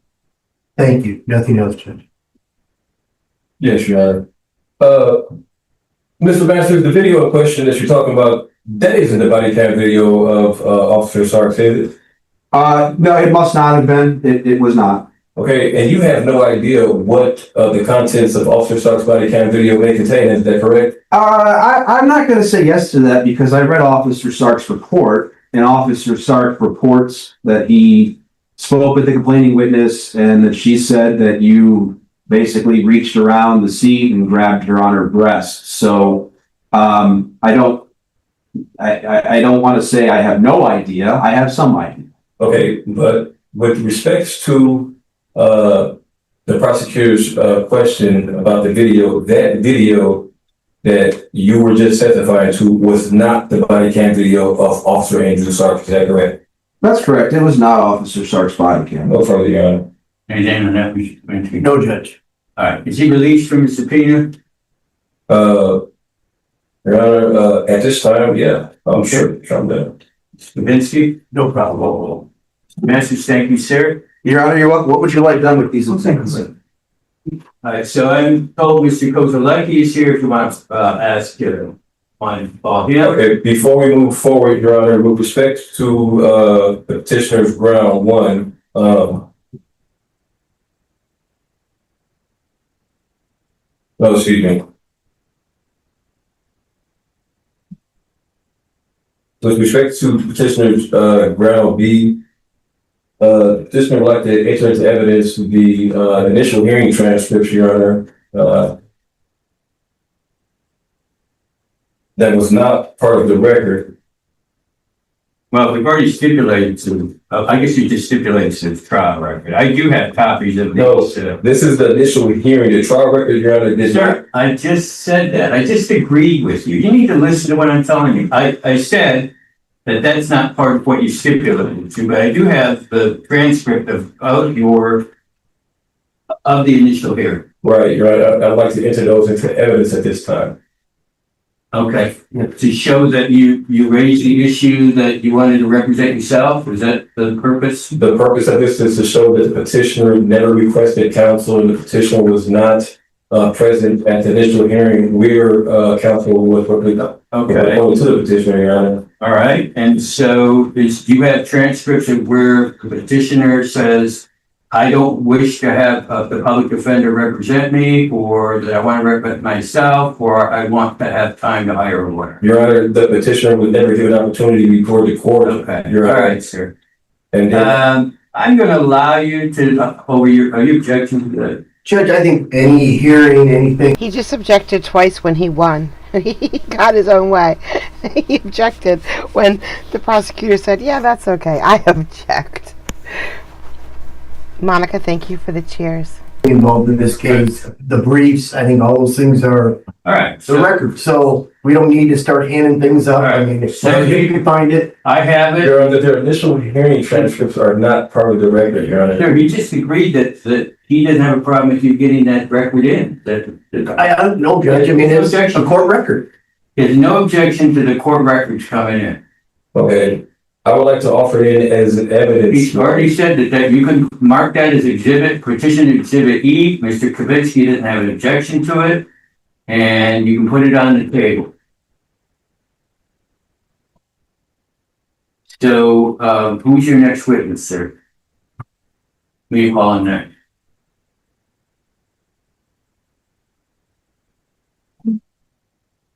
Oh, Miss Soto looks tired over there. I'll call Miss. You call Miss Soto? Yes, sir. You want to bring your water with you, or are you good? I think it'll be okay. All right. You sure tell the truth, the whole truth, and nothing but the truth to Yes, help sir. you?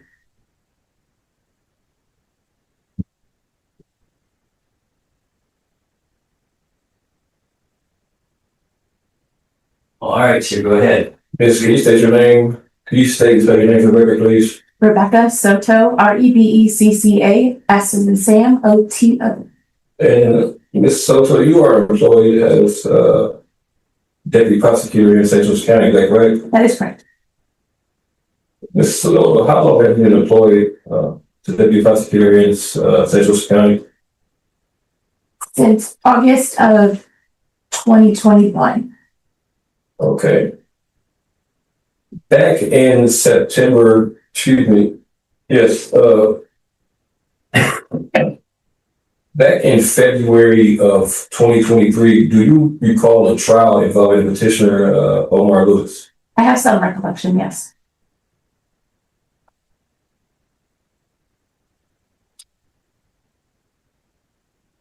Do you don't recall the nature of that case? No, I do. It was a sexual battery and interfering with the reporting of a crime. Okay, and do you recall, the alleged victim, testifying in that case? I do. Okay. Do you recall a time where, the alleged victim in that case testified that, the petitioner pants was unbuttoned when he was, exiting the vehicle? Judge, I'm gonna object to retrying this case. I mean, I'm not sure Your Honor, what, Yeah, let him make his. because, I mean, there's different allegations. One of them is this newly discovered evidence. I mean, we beat that one, you know, our ineffectiveness of counsel, the only thing could have been is that he didn't obtain the tape. We've already covered all that. But when it comes to now going back to the evidence, where I think he's trying to find out there's gonna be inconsistencies, you're gonna be able to see all that. You're gonna have the trial testimony, you're gonna have this disc, and whatever argument's gonna be made down the road. So to go down now through every little piece of evidence is what this PCR is not about. Your Honor, this is relative to the petitioner's, perjured testimony in ground E. This is the petitioner, this is what the petitioner argued in his petition, Your Honor, that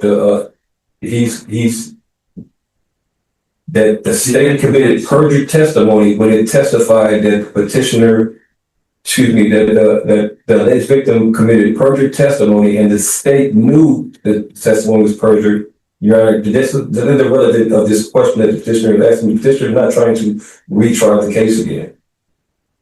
So the question would be that she testified that The question is, undone, hang on, and your pants were undone or something to that effect. And you want to ask Ms. Soto, whether she knew that was false and that she went ahead anyway and asked the question knowing. what I want to ask Ms. Soto right now is, I just asked you if that's what you wanted to ask. Was that answer to my question? No? excuse me, repeat that, sir. I have no idea what you said. Well, you're not listening now. So maybe you should listen. What you want to ask her is that, hey, you knew that my pants weren't undone and you knew the witness was lying, but yet you let her go ahead and testify. That's what you're getting at, right? Yes, Your Honor. So do you understand the question? I do, Judge. All right, go ahead and answer it. Absolutely not. You're testifying that you didn't know that. Quick question. All right. In my chat, I typed 2 things. I can't stop at this part, and yes, we will finish this tomorrow. But on my live stream, I only saw 1 go by. But I have no idea which one it was. Did you guys see 2 chats from me or 1 chat from me? The alleged victim in this case was lying when she testified to that. I didn't. Okay. Mr. Soto, did you get a chance to review discovery in this case, or excuse me, the evidence and body cam video that's provided to you by the Michigan Police Department? I did. Okay, so you would have had an opportunity to review that video footage in its entirety, is that correct? Correct. Did you in fact review that video in its? Okay, I also, YouTube ate it, said we will finish this tomorrow. Said no, this is part 1 of 2. I can't see everybody's texts. You guys can't see all my texts. We're like working with half a vocabulary here. Entirety? The video I had in my possession, yes. Okay. And would you be able to identify the portion of the video in which the alleged victim testified to the petitioner's pants being unzipped? If you see it again, would you believe you would be able to testify to the actual because the alleged victim in this case testified, and this is all recorded, that the petitioner's pants were unbuttoned and unzipped. Okay.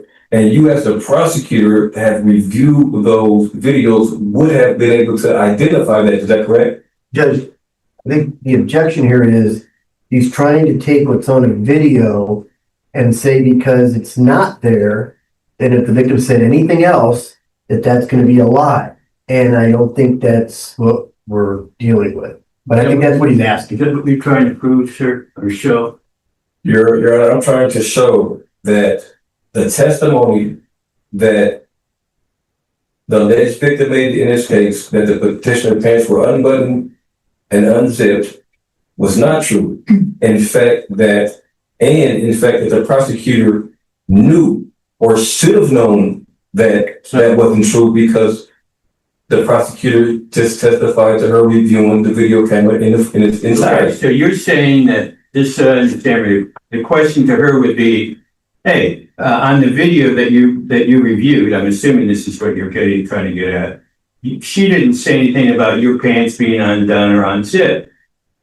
And since she didn't say anything about that on the video, when she testified to it, you knew that was a lie and you shouldn't have allowed it. Is that what you're saying? Exactly, Your Honor. Do you understand the question? I think so, Judge, yes. Go ahead. So, no, I can't know what the victim saw. And the body cam footage is not going to record what the victim saw. So all I knew was what she had told me and what she testified to. And I had no reason to think that that was not the truth. Okay, I always see you, Jude. Always. but Ms. Prosecutor, if you reviewed the body cam footage, you should have known that the alleged victim was testifying untruthfully. Is that correct? No, I don't recall seeing anything in the body cam footage that contradicted her statements to me or her statements in court. So you would agree with the petitioner, you would agree with the alleged victim in this matter that the petitioner pants were unzipped when he exited the vehicle. Is that correct? I was not there, so I don't know what she saw. All I know is that what she testified to. Ms. Soto, when you reviewed the video, did you see the petitioner's pants unzipped or unbuttoned in the video? There was nothing in the video that was inconsistent with her statements that she had seen your pants in some state of undress. Okay, but I'm asking you personally as a prosecutor, did you see anywhere in the video where the petitioner's pants was unbuttoned or unzipped? Objection. It's. Well, she said she reviewed the video. Let him make Your Honor, she reviewed the video. Time out. Let him make his argument. Then I'll give you a chance to talk. Go ahead. It's irrelevant what the deputy prosecutor saw or did not see. And if you're looking at it, you're gonna get to see it yourself, what's either there or not. Your Honor, Whether, Hang on, sir. so whether or not Ms. Soto may have seen it or seen it a different way, it's irrelevant. Okay. Now, what did you want to say, Mr. Lewis? Your Honor, it's totally irrelevant. The prosecutor just testified to her watching the video in its entirety. Okay, the alleged victim in this case testified that the petitioner's pants was unbuttoned and unzipped when he exited the vehicle. Now, the body cam footage that was provided by the state to the petitioner or to Mr. Masters there included the petitioner from the beginning to the end, Your Honor. So if Ms. Soto would have reviewed that video in its entirety, then she would be able to personally testify to actually seeing that the petitioner's pants.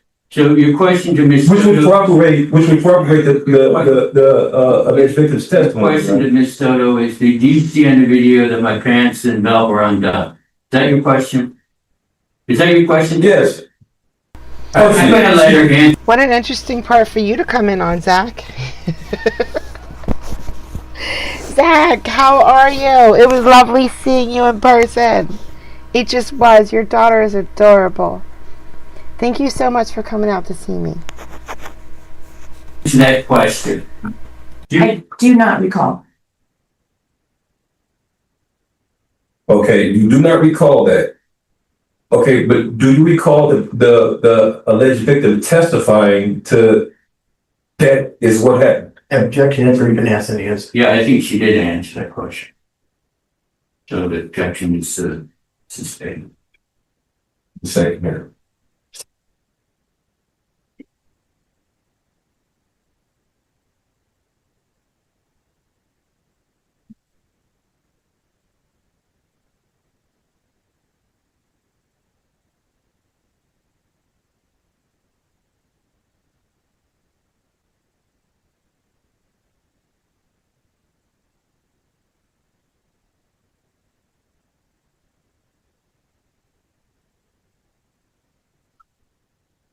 Zach, thank you so much. I Mrs. appreciate Soto. it. For the Wawa, Zach bought me coffee, guys, For the record, for the next 3 days. Zach just bought me coffee. Thank you, Zach. Sure, we are on the record, so you don't have to ask for any witness for the record, because we're already on the record.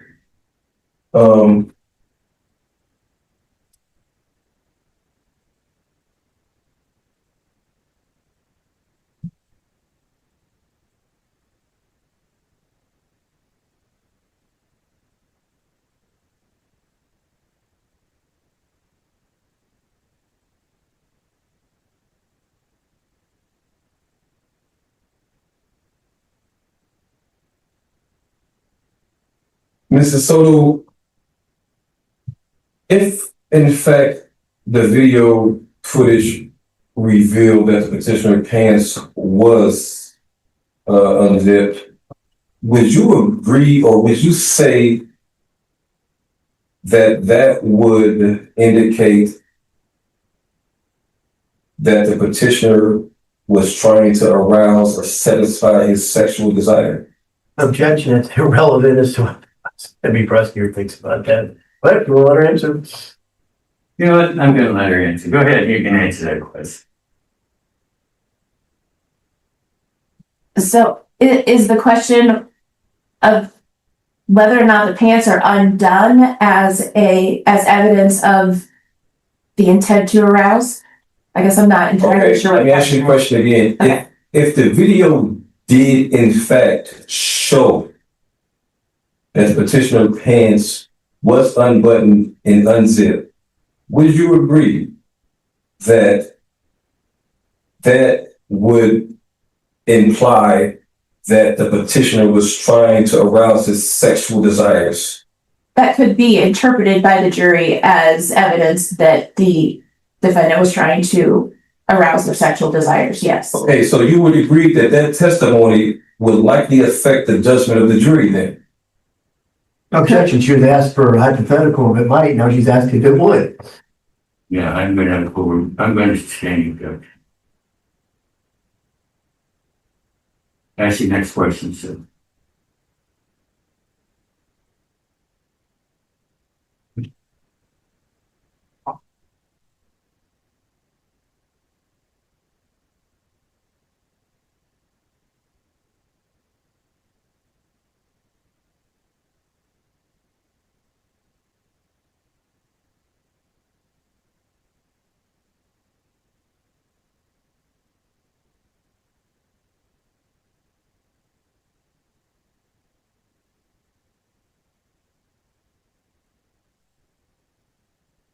Miss Deputy Prosecutor,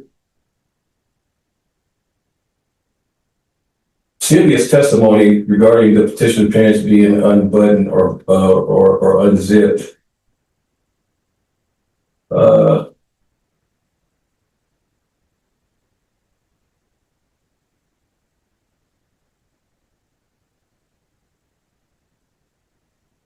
Excuse me a second here.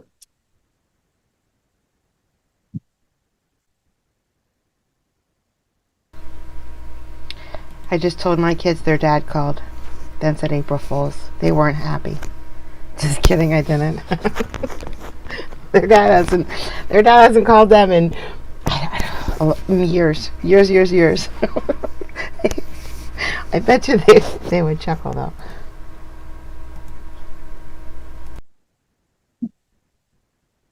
Miss Deputy Prosecutor, Sylvia's testimony regarding the petitioner's pants being unbuttoned and unzipped, would you say that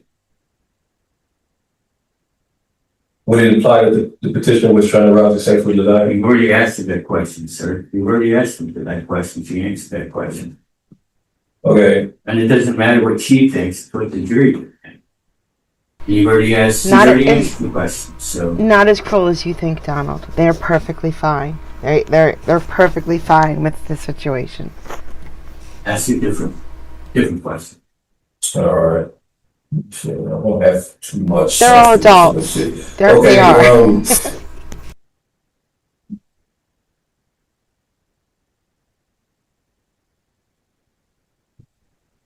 during trial, the alleged victim testified that the only word that she was able to text her boyfriend was help. Do you recall that, Ms. Soto? See? I don't see. Okay. One of the best defenses he had was she was able to call her boyfriend or text her boyfriend while this was happening.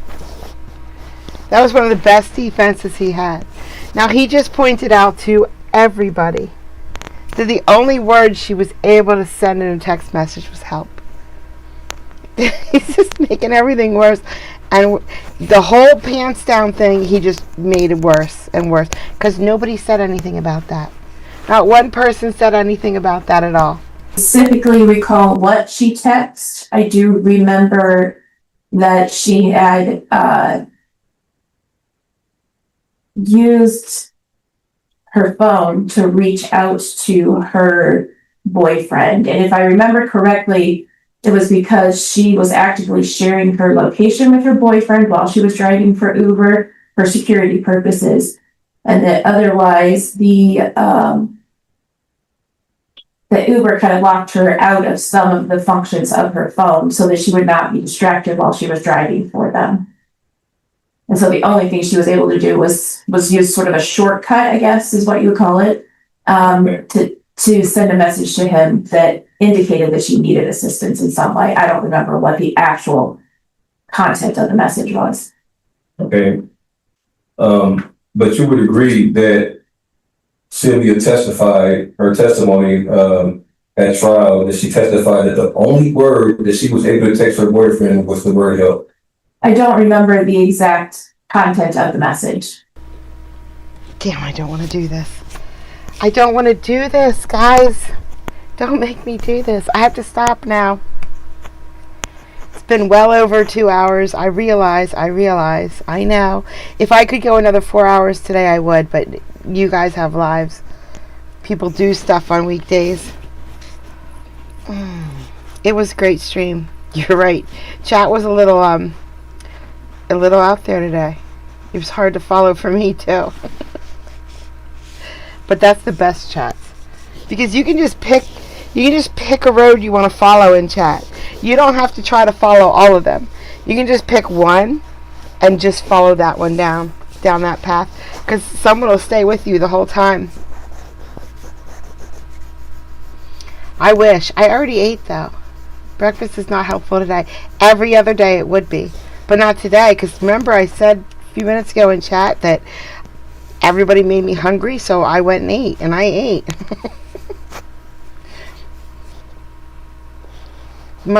Is 72 the oldest?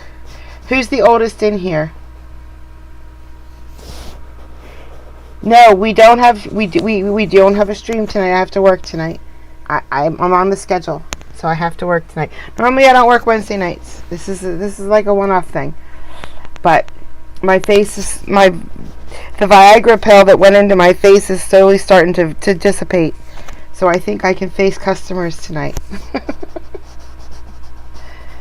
But no, who is the oldest? Who's older than 72? That's what we got right now.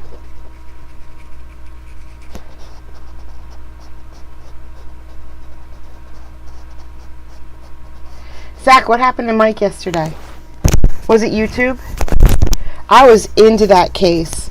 I was watching Law Talk with Mike yesterday, guys, and the stream went down. And we were all thrown over to Biggin. And it was really good. It was Judge Dad. It was excellent. It was excellent content. And boom, gone. It's like life was like, oh, Kathy, are you enjoying this? Nah, I'm going to take it down from everybody. Ain't nobody going to enjoy this stream now because Kathy came in. I was enjoying herself for a second. Oh, yeah. That's why I don't have a camera on today. My computer can't handle it. But I will have a camera on in a couple days. I'm waiting for one part. I don't look 40, right, Zach? Zach saw me without the camera filters. I look my age. I have wrinkles in my eyes. I have wrinkles everywhere. because I'm not 40 and I laugh a lot and I smile a lot.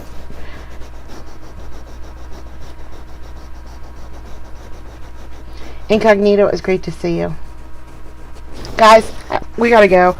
Thanks for coming out. Appreciate it. I'll see you all again real soon, okay? I am waving. I'm waving, guys. You can wave back. It's fine. No one will care. Bye.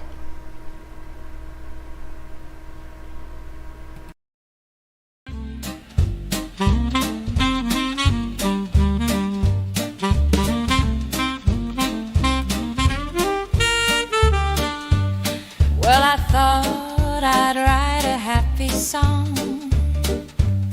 I found a chat room where I belong.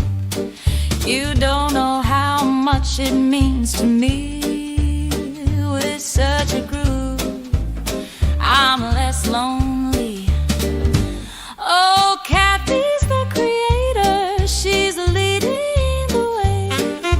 At Court Vibes, we laugh and we stay.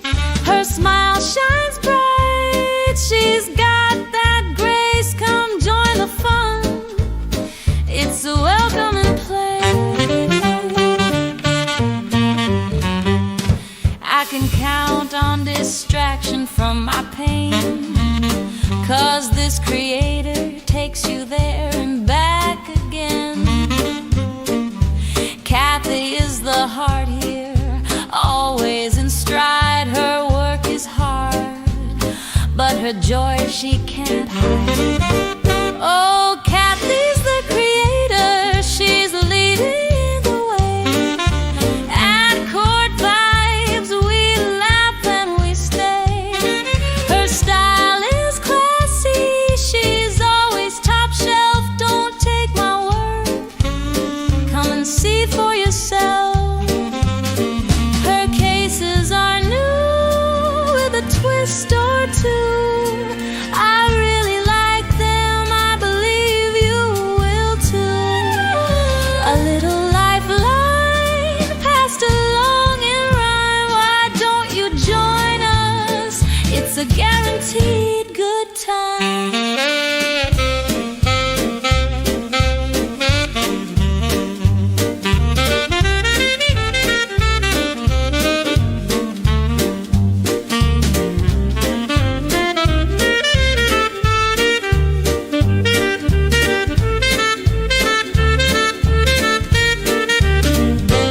Oh, Kathy's the creator, she's leading the way.